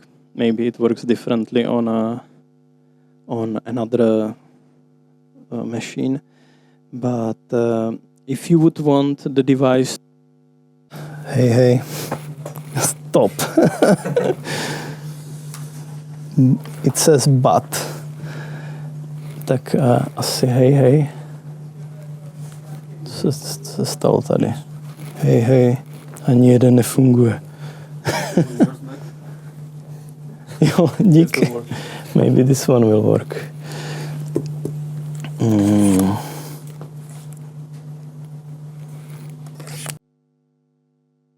Jo.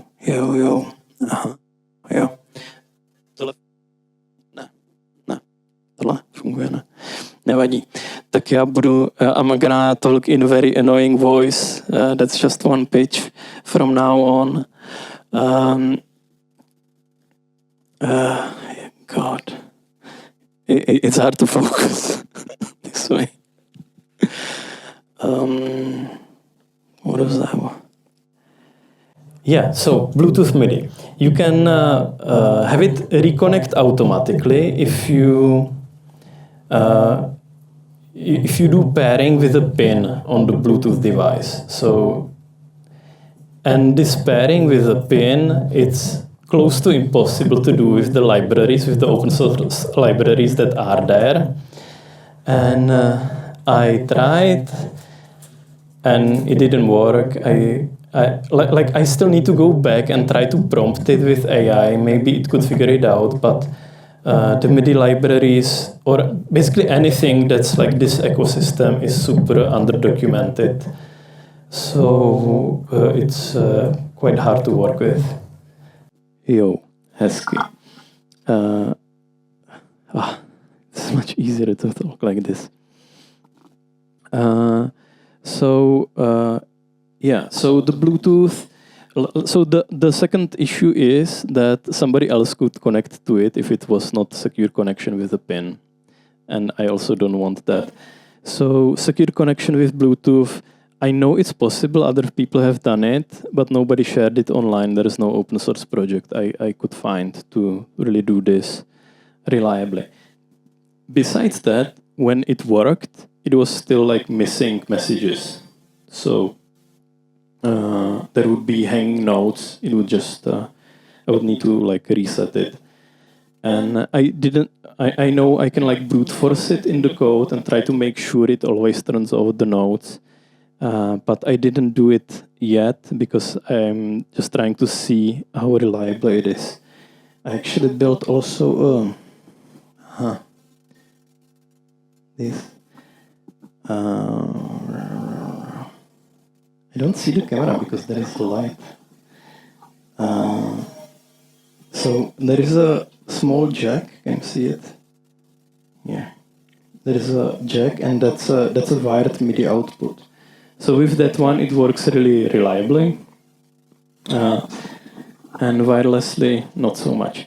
So version 2, I did basically consult with ChatGPT in the first trials, and it told me Wi-Fi should be more reliable. So I was okay, let's try MIDI over Wi-Fi.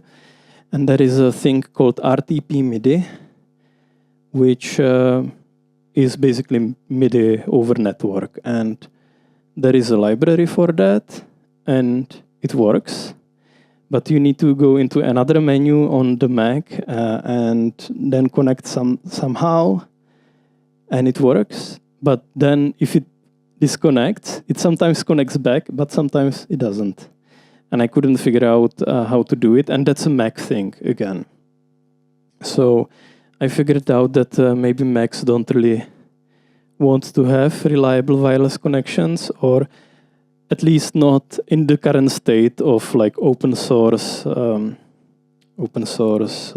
libraries for these kinds of things. So now I'm on a third iteration. And then basically I decided to do something else. And this thing that was hiding here the whole time in the shadows, this is another feather. And what it does, it acts as a USB MIDI device in my computer. So the moment I connect to my computer sees, there is a MIDI device. And it creates a Wi-Fi network.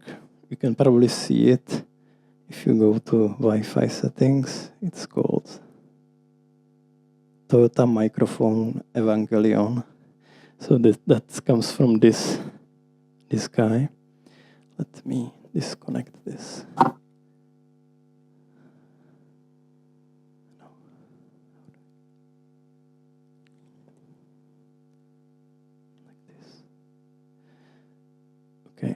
So when I connect it, there's a red light, and that means the microphone didn't connect yet. And when I turn on this, it goes green, and it always connects.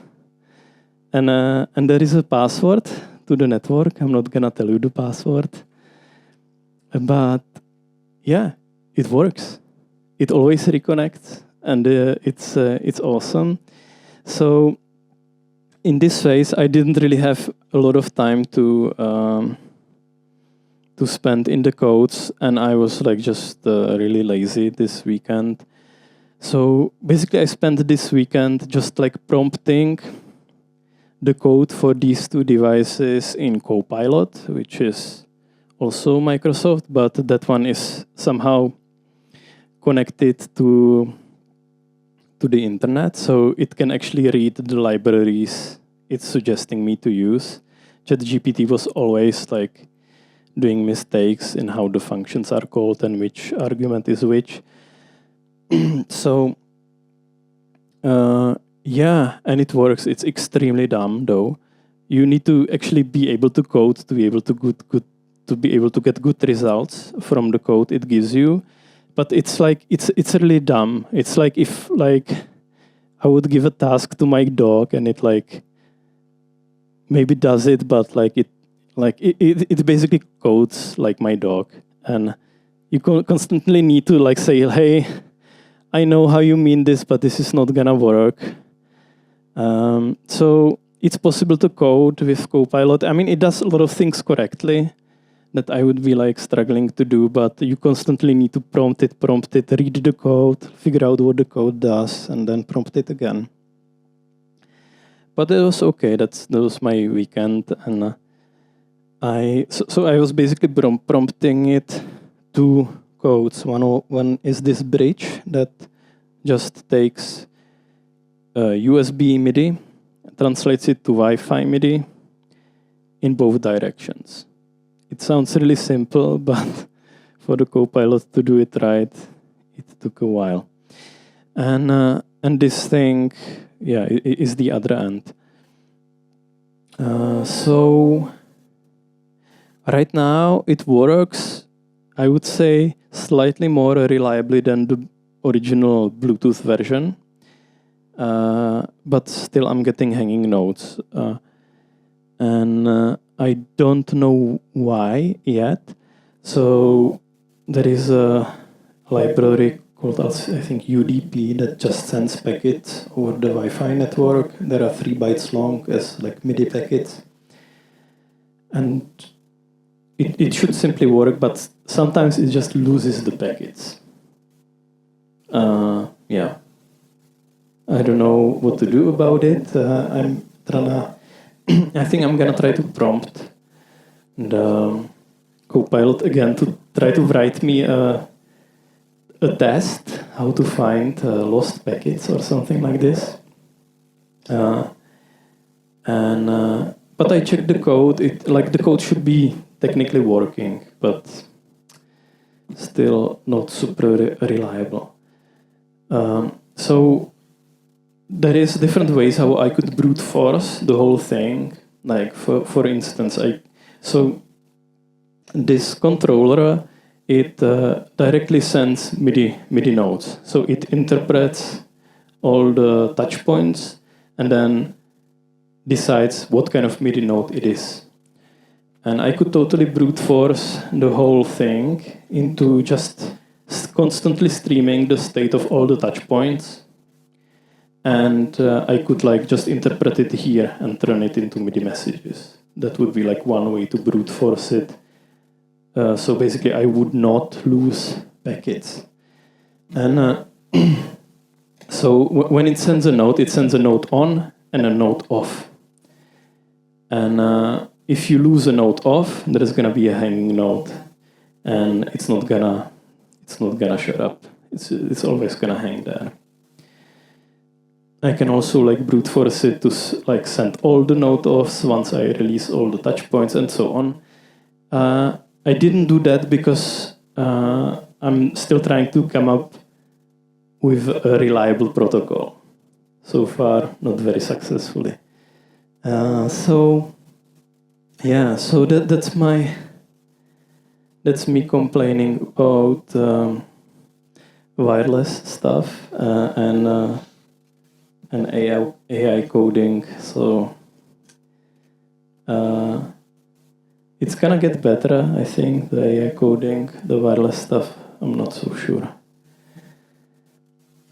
How long did I talk for? Should I still say something, or this is too much? You're good. I'm good, means what? I don't know what the time is. My phone is right here. Huh? The time is good. You talked for 40 minutes, so okay. You're good. Okay. You can do questions if you want. Yeah, sure. We can, or I can send this also if you want. And also this.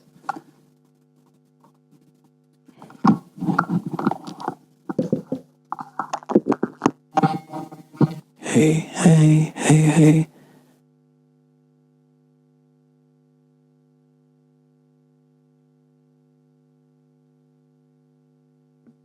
I guess the battery is dead. Anyway, I can send it just that you can try it in your hand.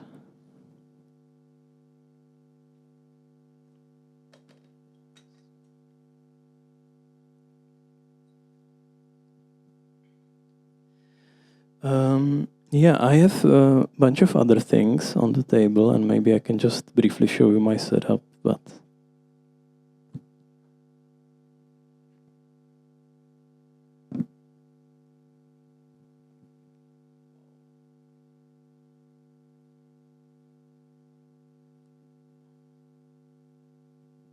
Or I don't have to, it's okay.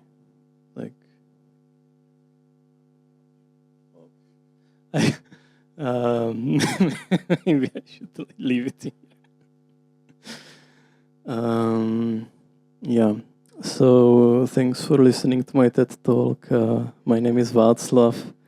I make music as Toyota Vangelis, and I hope this wasn't too much torture, and I'm excited to see more of the nerdy stuff. Thank you.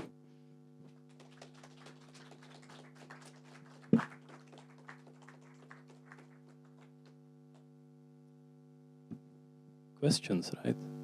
I have one. Yes, please. I'm curious about your experience with doing stuff with the touchpads or the screws. Did it work and it just works, or was it really hard, or is it unreliable? How can you summarize that? That's the most reliable part of the whole thing. Okay. Or like, I mean, yeah, it's pretty reliable. I forgot the name of the chip, but if the controller gets to you can look it up. But I think we're using the same chip in one of the prototypes at Bastl, and it's actually really reliable. Then, so because I have more touch points than 12, there is 4 more touch points that are done with the ESP32 itself, because it also has a capacity to read touch points. Those I didn't spend that much time on. That's where the talk button is gonna be. And so far they seemed like reliable-ish. And if they're not, I'm just gonna put another one of those chips. Yeah. So maybe I wanted to say, at this point, it's just like my thing, but I've been asked about it so many times, so I thought maybe at some point, if it's not like discriminating people for having small hands, I could try to open source it. Otherwise, I think it would be too much of a frustrating project. And I think with this topology or with this ergonomics that I figured out, I think it might be possible. But you tell me if you can reach the screws with your fingers or not. I'm happy to hear some complaints. So obviously I did it all again on a proto board. I could design a circuit board and possibly do a workshop or open source it or whatever. So that's kind of like a plan for the future, but let's see how many holidays I need to get there. More questions?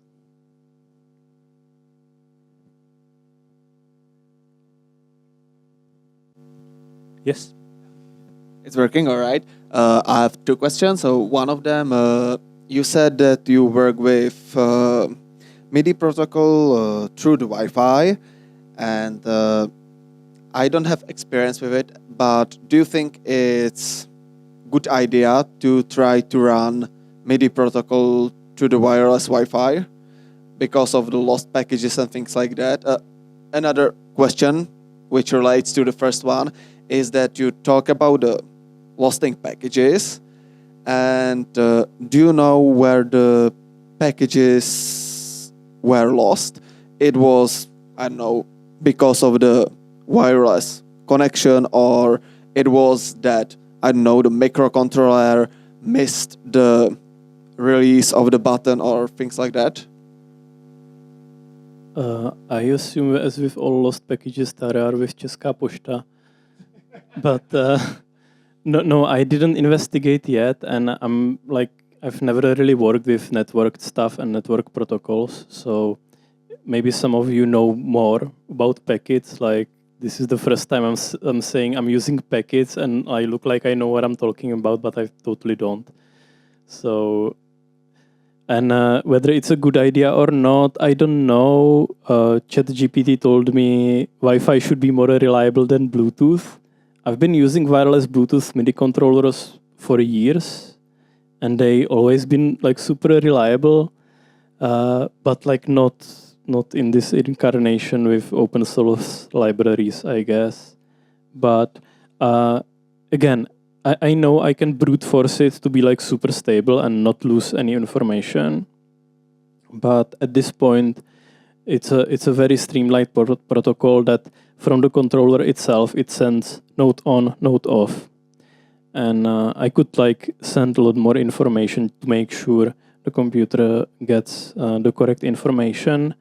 However, if it would be, let's say, open sourced project at some point, and it would be a controller people would want to use, ideally, it would have the wired MIDI, USB MIDI, Bluetooth MIDI, and maybe Wi-Fi MIDI. And you could probably choose and test your setup, which one is more reliable. Besides, like prompting it with GPT, I didn't really find any conclusive research made on the reliability of wireless protocols. So I'm just sharing the findings as I go right now. Thank you. I think the definition of UDP is that it's okay with losing packages, from what I know. So maybe it's about using the protocol. There's different protocols you can use which are not okay with losing packages. I think. I was struggling with telecommunications, but I think it's like that. Yeah. Cool. Yeah, that's great. I'm gonna ask Copilot to do it differently than UDP then. Yeah, I think the other protocol that can be used instead of UDP is TCP, and that should be reliable. Okay, great. See, this is what I need. This is what I need, please. I think there was more question. Yeah, that's what I wanted to say about UDP. It's basically you're gonna lose packets, so you have to use TCP. Yeah, awesome. As I said, Copilot is like my dog, so it's much better to have a crowd help me, so thank you so much.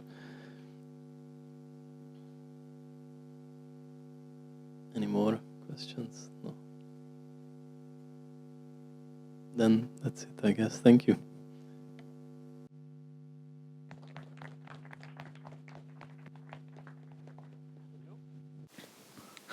Now, next up is Lukáš, our friend of noise.kitchen. Lukáš is going to talk about Tonetastic. He's developing an app for teaching sound design, and today he's going to share the progress on that app with us. So take it away, Lukáš. Yeah, hello. I totally feel like imposter here after all the presentations, but I'll talk a bit about what is it, why I'm doing it, and how I'm doing it. So this is basically like what I want to do here and what are my goals. So I want to explain the project in itself. I want to measure the interest, if it's like sensible to actually continue making it or like go to another project. This is the new thing I'm trying out. Which is like not to try to finish project and burn out. It's like to do like something simple and see if people are interested. I want to give something in return, so give the overview of the software. So I guess I'm on the highest abstraction level here from all the guys. And show demo, which hopefully will be working. Like you will be able to play around with it like on your devices, which I'll like, this is a little spoiler. So what is it? It's basically, like Maciej said, is a sound design learning platform. It's a web app, so it works on any device. At least that's the idea behind it. Why it's web app, I'll talk in a moment. And this is also my stab at doing like quote-unquote small business, because after trying a bit like standard startup things, it's not for me to do it like the main guy. I can do it for someone else, but I prefer doing like small sustainable. Seems like a way better way than doing like the unicorn millions and all that stuff, because I actually want to do things and not like try to get money from investors, which is probably stupid. But yeah. The one thing I need to work on is to work on my pitch, because I'm terrible at it, because I'm a software guy, so I have no proper soft skills or any like marketing skills. So basically it's inspired by brilliant.org and SoundGym, and then people are like, I don't know any of this. So I'm like, okay. So then I go to learn by recreating sounds you hear in lesson. Then you test what you've learned in a test and get scored. Because you're probably musicians or you do something with music, you get a bit more understanding about that. What I mean, like start with most basic exercises. Hey, I hear a square wave. Let's pick a square wave, and that's it, and build from there. Like go more and more complex.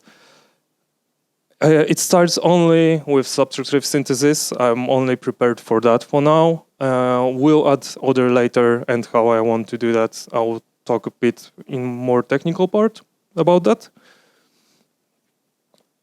This is the sneak peek at the designs, which are looking way better than demo right now, because I did not really follow them all that well, because I was trying to make demo work at any capacity, and I'm not a good visual. So this is how it will look like. That is a sneak peek, and later you will see, if you want, how it looks like right now.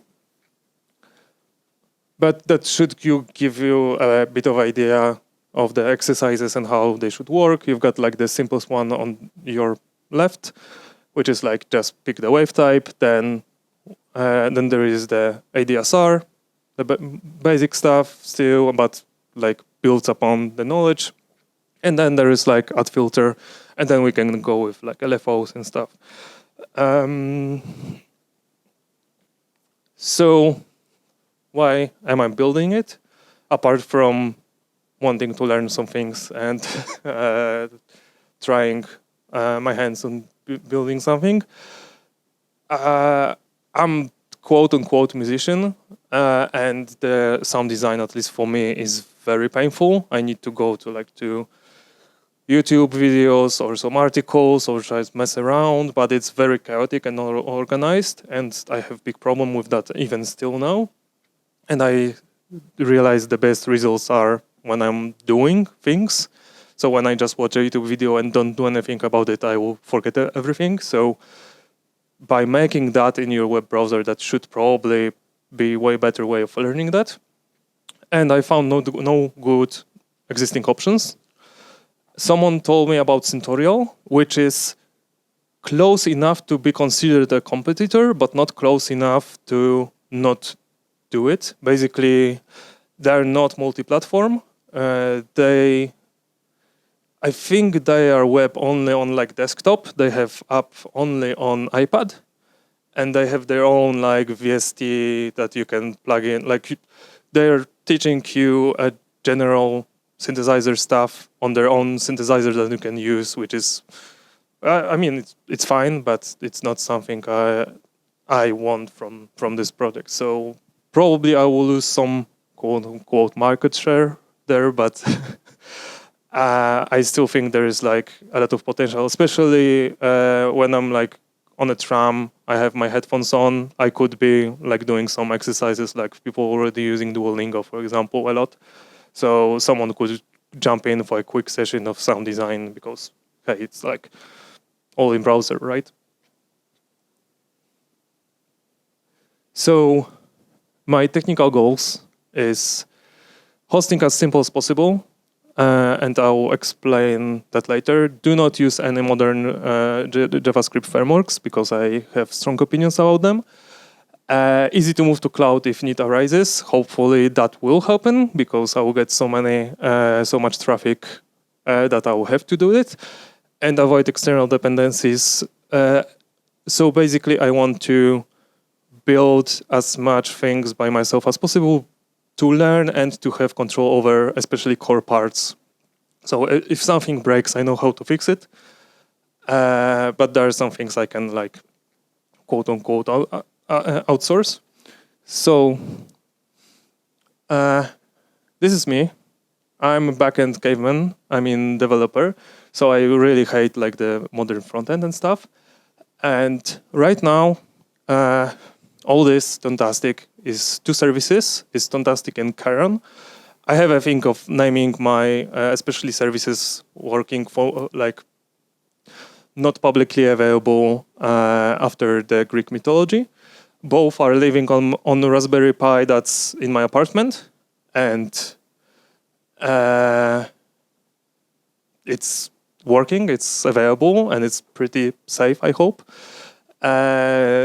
and I didn't use like any modern frameworks. It's very easy to move to cloud because I will get into small details in a moment, but basically, if I could deploy it on Raspberry Pi, I can deploy it on any cloud available. Basically, there are costs if you like don't count domain and Raspberry Pi.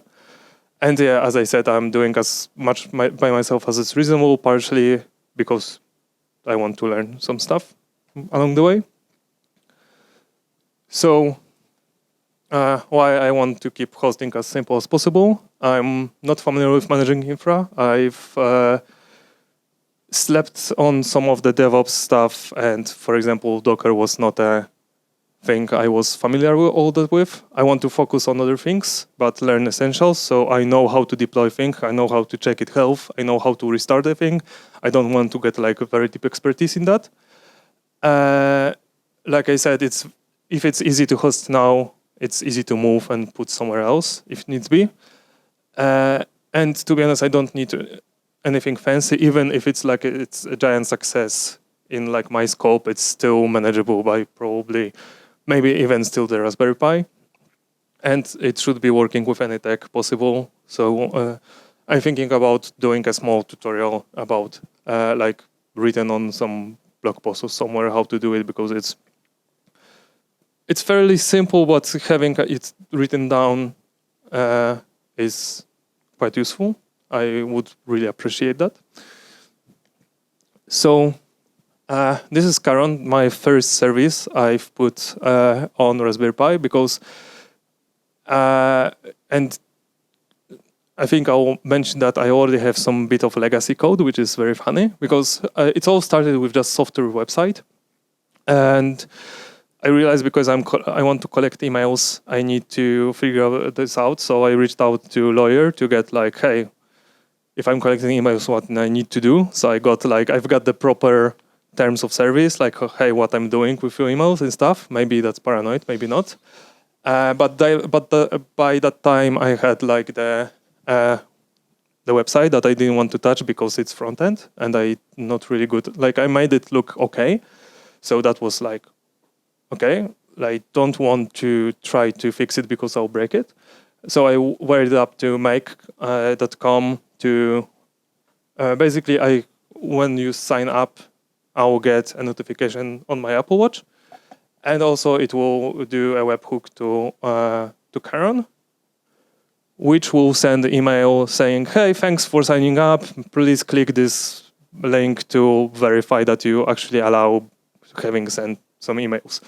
The Caron is also a pretty nice project because I wrote basically everything from startup. I didn't use any code generation, which was very humbling experience because I was writing in a tech stack I'm very familiar with, but still you don't usually do a lot of greenfield projects like exactly from scratch. So I forgot about very essential things and was wondering, hey, why it's not working? Oh, yes, because normally this is auto-generated and I need to write this part myself. But it gave me a bit more understanding how some things work. So it's stressful, but I really recommend doing for small projects. This is like, I don't know, 200 lines of code, 100 lines of code, excluding the email HTML. So that's very simple website that just accepts 2 endpoints or 3, because I also got a health check for that. So that's the make integration. Very simple. You'll see the ignore from the HTTP request. Apparently, you need to do something with HTTP request afterwards. So you can just ignore it, which is perfect. And this is basically my legacy code, but it was working already really good. Like I'm surprised how well no-code tools work if you actually can code, because you can integrate them with your like services, and it's very simple to connect to software app. And this is the Docker Compose. Like in its entirety, you can even see the cursor blinking, like it was actually blinking when I did the screenshot. So the first one is Caron, the second one is just Postgres that's being used there to persist data. standard Docker compose. I should also have Docker file, which is also quite simple. It's a bit bigger that you can see, but the one thing that was tricky was to make all the images work together. You will see there's like Elixir 1.15, Erlang 24.3, Alpine 3.16.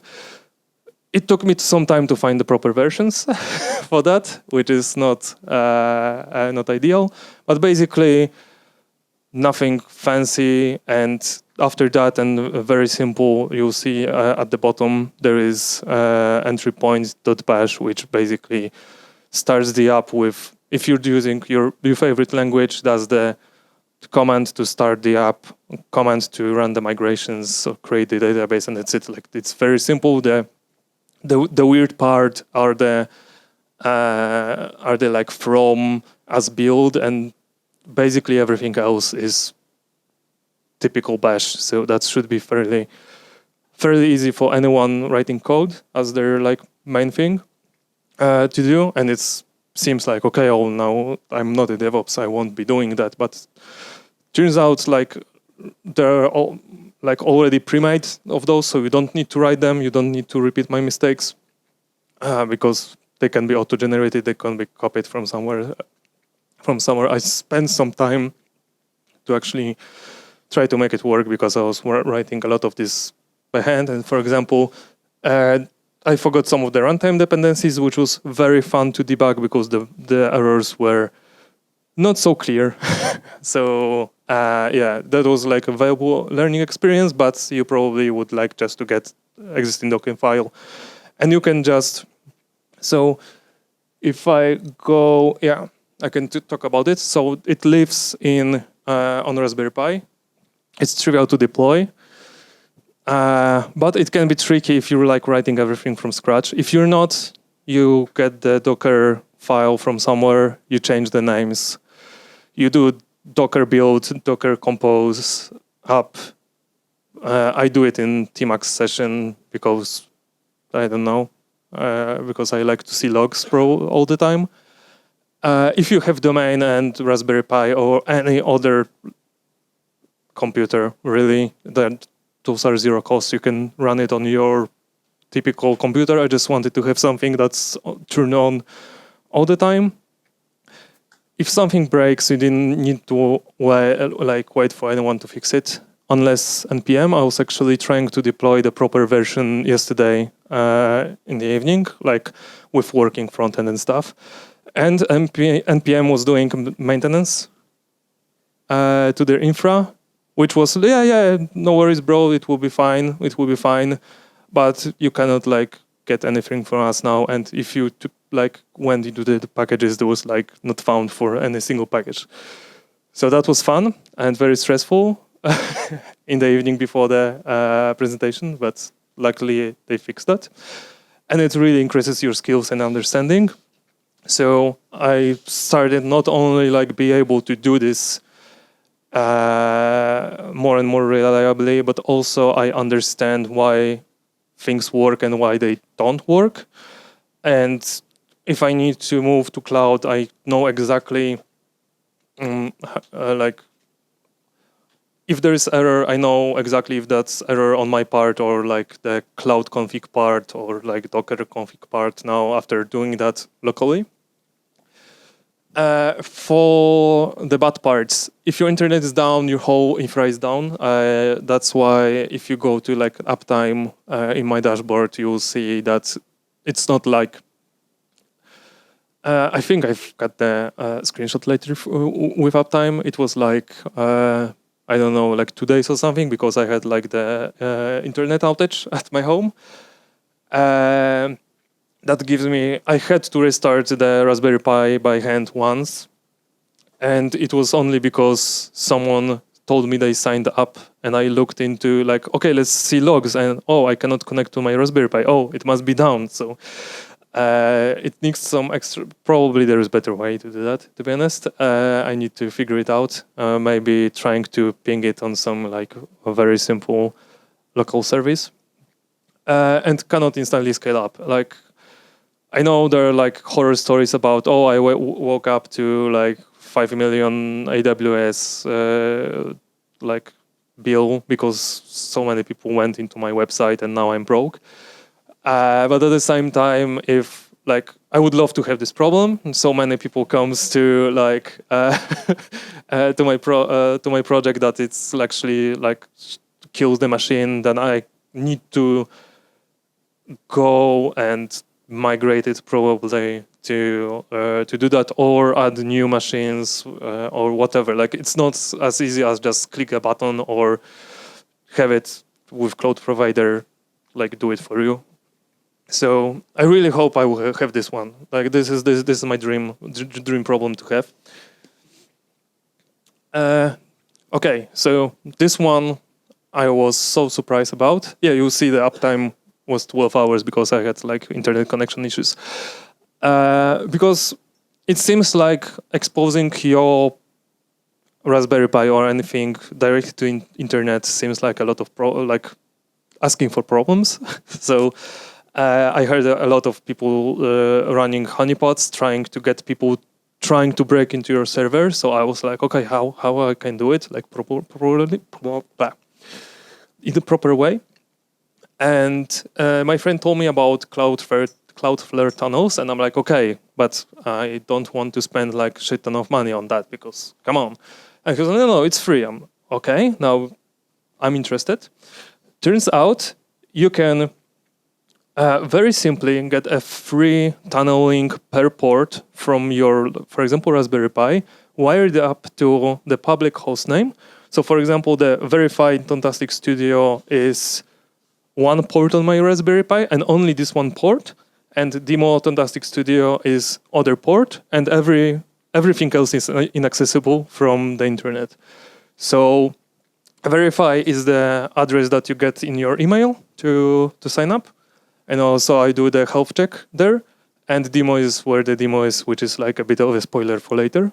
But basically, like the setup is fairly easy. I just installed Cloudflare the runner, did like some magic commands, and like basically created a tunnel, named it, gave it a name. And then in Cloudflare dashboard, I was like, okay, so there's localhost, this port it into this host name, and it works. And I'm amazed how well it works. And you could do it like on your PC as well to expose some stuff to folks. So I told you I'm backend dev and I don't like the modern JS frameworks. And what I went with is service-side rendering. Someone can say like, dude, it's 21st century, we don't do it here. But if you think about it, like you've got your language of choice versus language of choice plus JS framework, plus probably TypeScript, plus probably some build for JS. And it's actually very performant in current year. It's been very performant for some time. It's basically sending DOM diffs via WebSockets. I'm happy to discuss it later, like if someone wants to nerd out about this. And 1, 2. 1. Oh, thanks. So we were talking with a bit about this. It's like we're getting the same idea that we used to have like 20 years ago with PHP and stuff.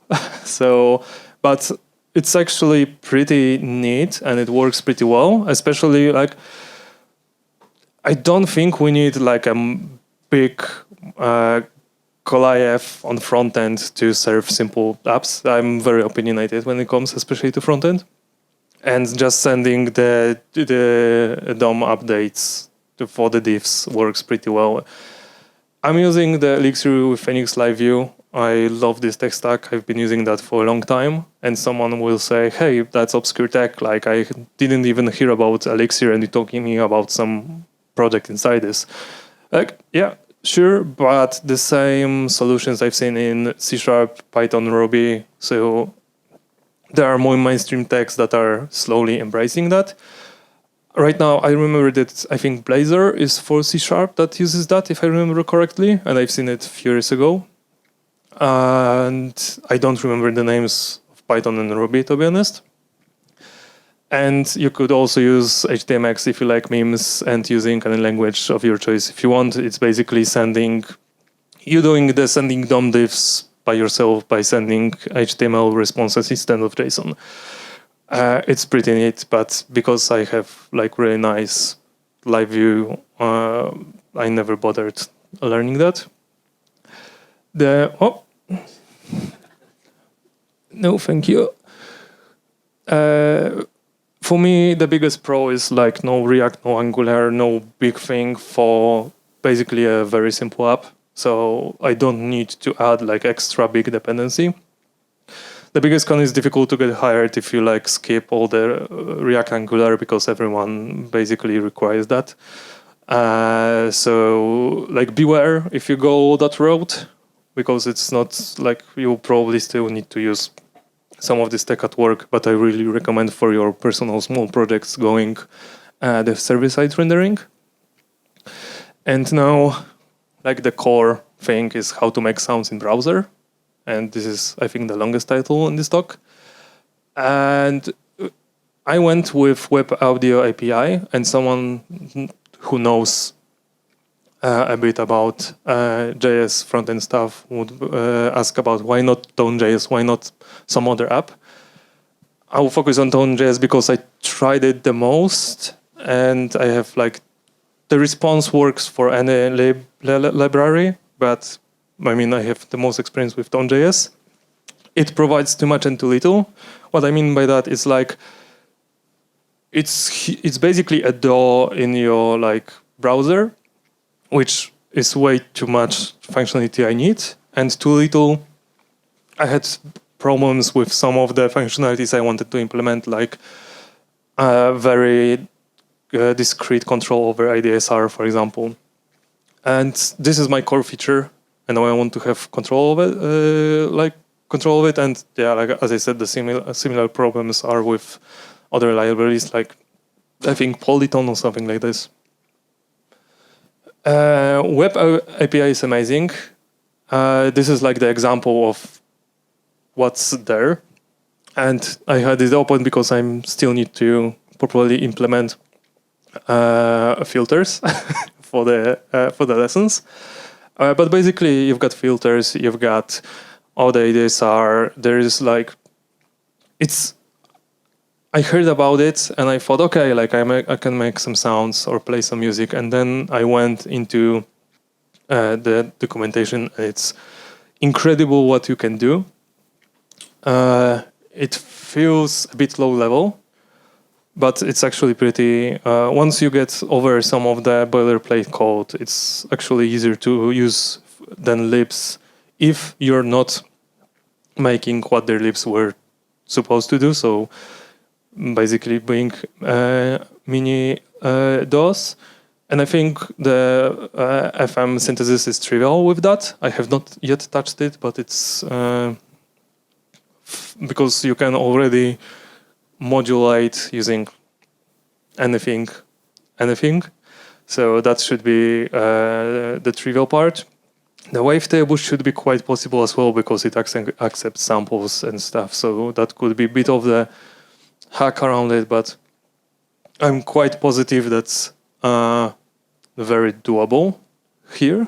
But basically, there is like for WebX API, there's a lot of this, and it's amazing. I didn't know this word exists before that, and I highly recommend to explore that. I think Hydra, which is like the live coding tool for visuals, uses some of that for its like, because it's like the VJing tool in browser. So you can actually achieve a lot of things. The small problem is that there may be differences between how browsers actually implement those things. So, for example, when I was doing chords just to play around it, I think Safari was actually distorting the sound. But like I'm not doing chords in my project, so I don't care all that much. So those were my technical goals. Hosting as simple as possible. It's on Raspberry Pi, and I mean it could have been easier without Docker, but I wanted to learn Docker. I could have just run it inside Tmax session, just like that would work. I'm using the server-side rendering, which I can like happily talk about afterwards, probably. Easy to move to cloud is also checked, and no external dependencies were possible. So, for example, someone could say, "Oh, but Docker is external dependency." Yeah, but I'm not writing my own Docker. Like that's not the point. Like writing the core sound stuff is kind of the point here. And what's already done? If you go to demo Tonetastic Studio, you see there are 2 lessons, very simple ones. I'm lacking content here a lot, but you can go with lesson, you can go with test after lesson. Audio in your browser on any device, so it will work on the on your phone. It will work on any browser basically. I did the version 1 demo. I don't know, like 2 weeks ago or something. I got the feedback, but I didn't have time to properly implement it. And I actually managed to get, because the version 1 demo was only on my PC when I was like going from folk to folk. Now it's all deployed on my Raspberry Pi at home, so anyone can access it, hopefully. Because if Raspberry Pi has died, I cannot restart it from here. But what more needs to be done? Content for lessons. This is outsourceable. I can find someone who's really good at it because I'm not like great at sound design, and ask to create the content. This is like the least problematic stuff. I need to match the designs because you will see it looks pretty differently. I have no user handling at the moment. Kinda like I do have the code. You could like, because I hidden the buttons, you cannot sign up or log in, and everything is like before the checking for the user. But that's the saving progress, showing you how much you did, how well you did, because you actually get scores, which is like pretty ugly at the moment.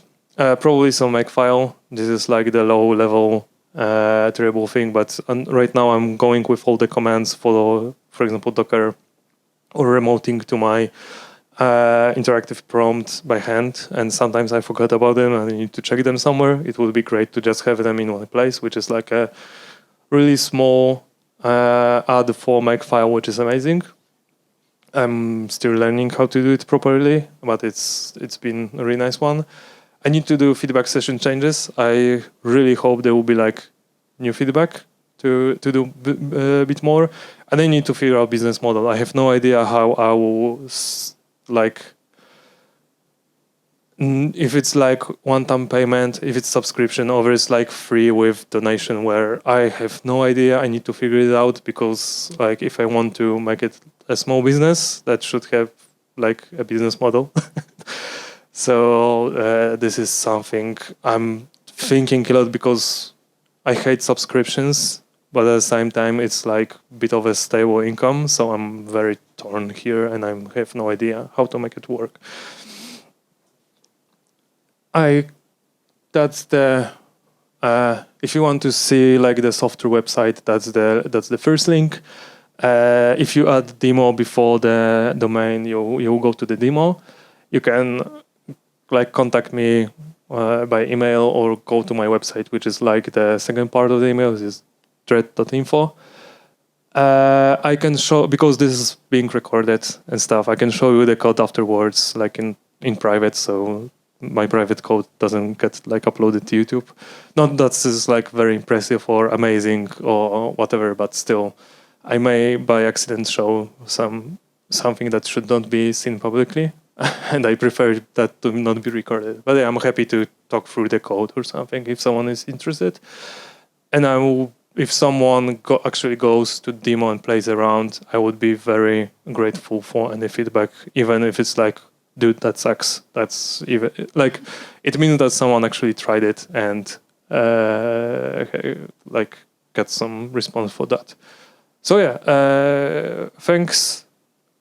If there are any questions now, I'm happy to take them. If there are questions later, I'll be here around. So, yep.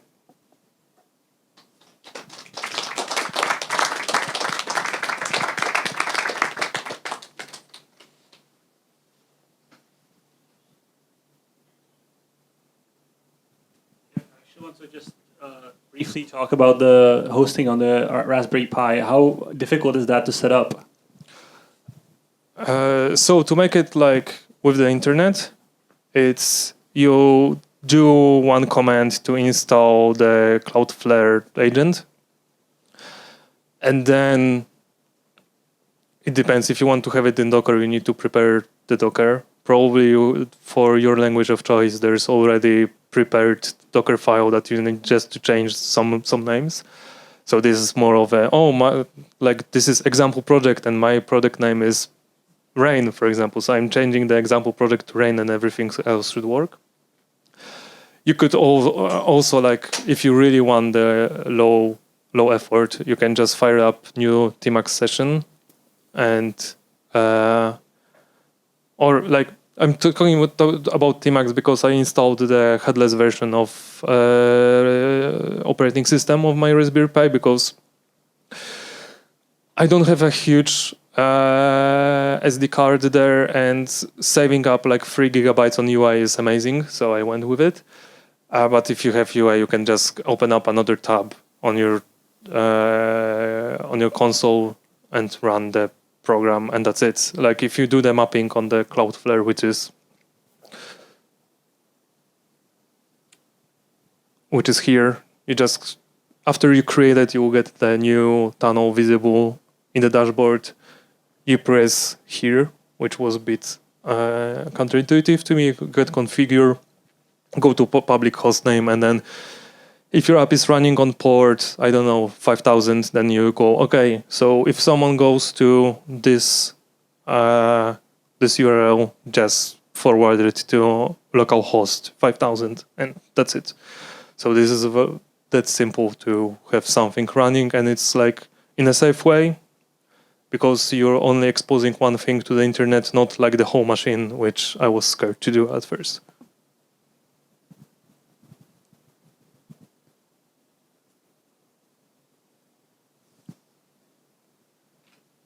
I guess that's it. That's Yep, all thanks. questions. Thanks, Lukáš. All right, we're down for the last presentation of the evening. It's the last for a reason, because you'll have a chance to interact with it after we're done. I'm not lying, right? Yeah, these guys are the Pulsovat Collective. Maybe you know them from one or two open jams ago. They collabed with us, and they provided AI-generated visuals that accompanied our jam, which we do every month. It was really interesting, and I'm glad that they accepted to come and talk about their stuff. So please take it away. Yeah, thanks for the introduction, True. That was a really great collab last time. So, and today we're actually gonna talk about and show you our part of the job, because last time this event was it had two parts. First one is the noise.kitchen open jams, and then we combined it with the Open AI Days. It was an event around Prague where a lot of stuff happened about AI, so that's when our part came in. And it was basically the whole room was one big jam of visuals and audio. Yeah, and we can show something.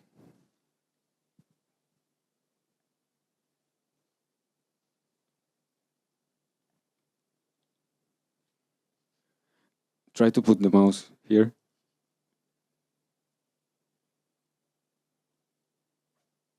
Yeah, next one, please. So yeah, you were right about today's agenda. we're gonna guide you through whatever we did there, just so you have a better idea how to operate with whatever is gonna be on the table. Because today is like we managed to bring half the setup we had last time. And also thanks to Antonin, he hooked up some of the modular synth or this witchcraft on the table.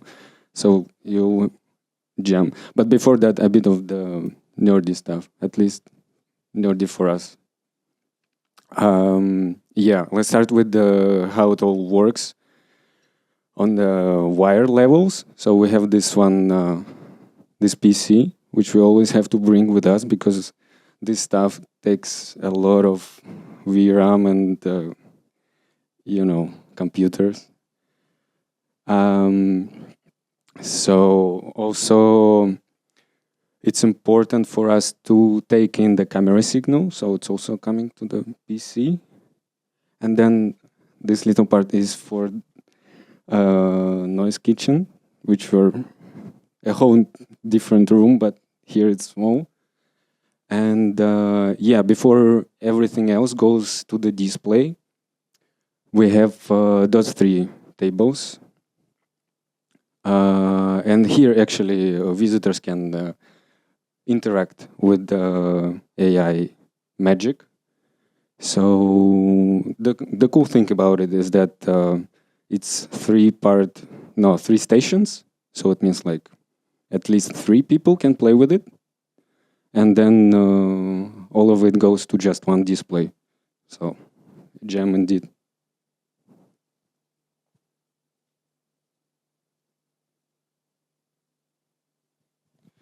Yeah, actually today I thought we were gonna flex that we built some custom interfaces, but that's not the case. So, yeah, when you're gonna take a look at it, I gotta say, it's all, this DIY look is all by choice for you. Yeah, and now we can skip to the software part. So actually everything that's happening on the PC. So we are using Touch Designer, the software used everywhere for VJ and real-time image whatever.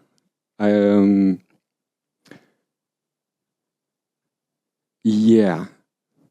So we chose that one just because it can also take different signals. So obviously we hooked up a camera to it, but then since we also need audio and then custom controllers, that was the software to go for. And then actually, yeah, this is our whole workflow, which is just in one container. I don't think this is a good practice because today I forgot part of it. But yeah, you can see the mind map. And yeah, here I just wanted to say that actually AI part of it, we had it on day 1 when we started to work with it. It was actually kind of the easiest thing because it's all on the internet and smart guys on YouTube tell you how to install and run it. But then basically the main work that we did is everything around this AI part because we don't really have much control over this AI magic. I don't really know how to operate it. But we know how to operate image before it comes to AI and then after the generation. And then this Arduino part, actually, there is a third guy that is working with us. So he's the brain behind of the hardware.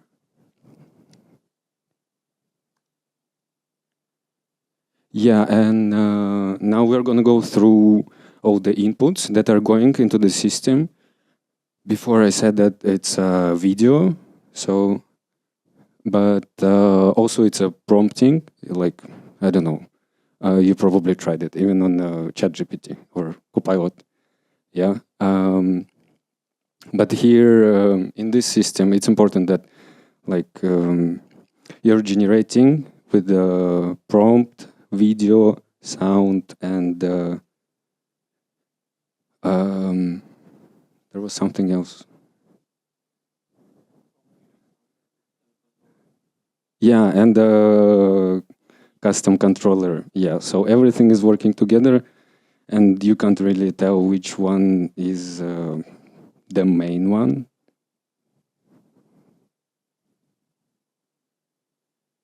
Yeah, for the video, it's pretty obvious how it works.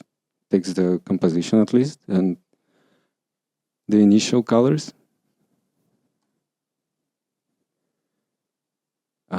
Yeah, and the MIDI input. So you will see it here as well. And for this thing, it kind of works like filters. So we prepared parameters that are built to the MIDI controller. And then basically you're also trying to find the balance in between of them. So the generation kind of looks like something interesting at the moment. But then again, there is no right way about those presets because you have a different image, a different sound, and then you have to start over. And for the sound part, we're going pretty simple about it. Basically, whatever comes in, we have to filter it by low, mid, or high, and then kind of take the average power of this signal and then bind it to whatever visual we're working with. So maybe you'll see it. Actually, tell me if you see how audio reactive it is. Yeah, that is the last slide. Finally, we can start playing with the system. Yeah.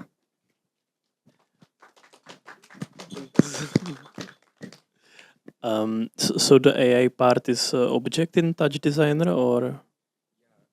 It's like it's like a custom operator. Is it the question, or? So the AI part happens inside of Touch Designer, and there is an object for that, or a library that does the AI stuff, or you need to go to another piece of software from Touch Designer? No, basically, before you run it in Touch Designer, we had to kind of bake it. So optimize it for Touch Designer, so it runs there inside Touch Designer. It doesn't even open a console or terminal for me. So whatever error there is, I don't know about it.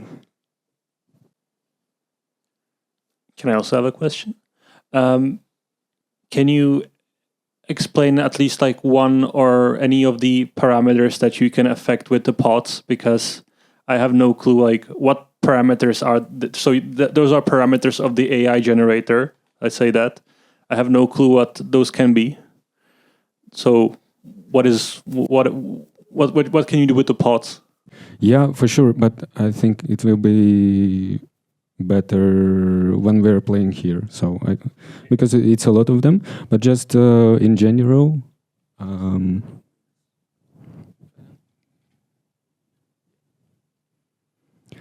general, all of the presets or filters, they're here before it goes to the generation, because there we have complete control over the image that is becoming the input for the AI. So it's kind of more understandable and reliable to work with and to explain after. So you can process the image before it enters the AI part. So you can do that with the controls. Yeah. That's what this station is doing. Mm-hmm. All right. You're using some kind of diffusion models for the AI, right? Yeah, it's a stable diffusion 1.5. How did you make it so quick? I didn't. It's it's all from YouTube. Okay. Because I'm not up to date, but I remember it took some time, even on powerful PC, to make smooth animation like you showed. That's You'll see the animation. It's not that smooth, but that's when the post-production comes in. That's when we hide all the all the imperfections of the generation. And I think that's what actually sells it. And so, can you go back to the volcano and stuff and? Yeah. So, what did you do to hide the imperfections here, if you don't mind sharing? Oh yeah, no, this one is raw. This one is raw. Yeah. What's the latency between the input and? You'll be able to check it today because it's all prepared. Maybe we can run it and then talk about it closer to the stage. Yeah, because it's really fun, actually. Let's do it.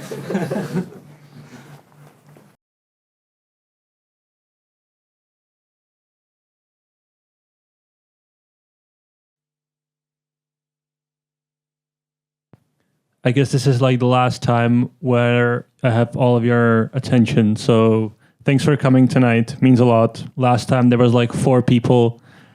Now it's like a lot more. So let's hope it stays. The trend continues. Thank you, guys.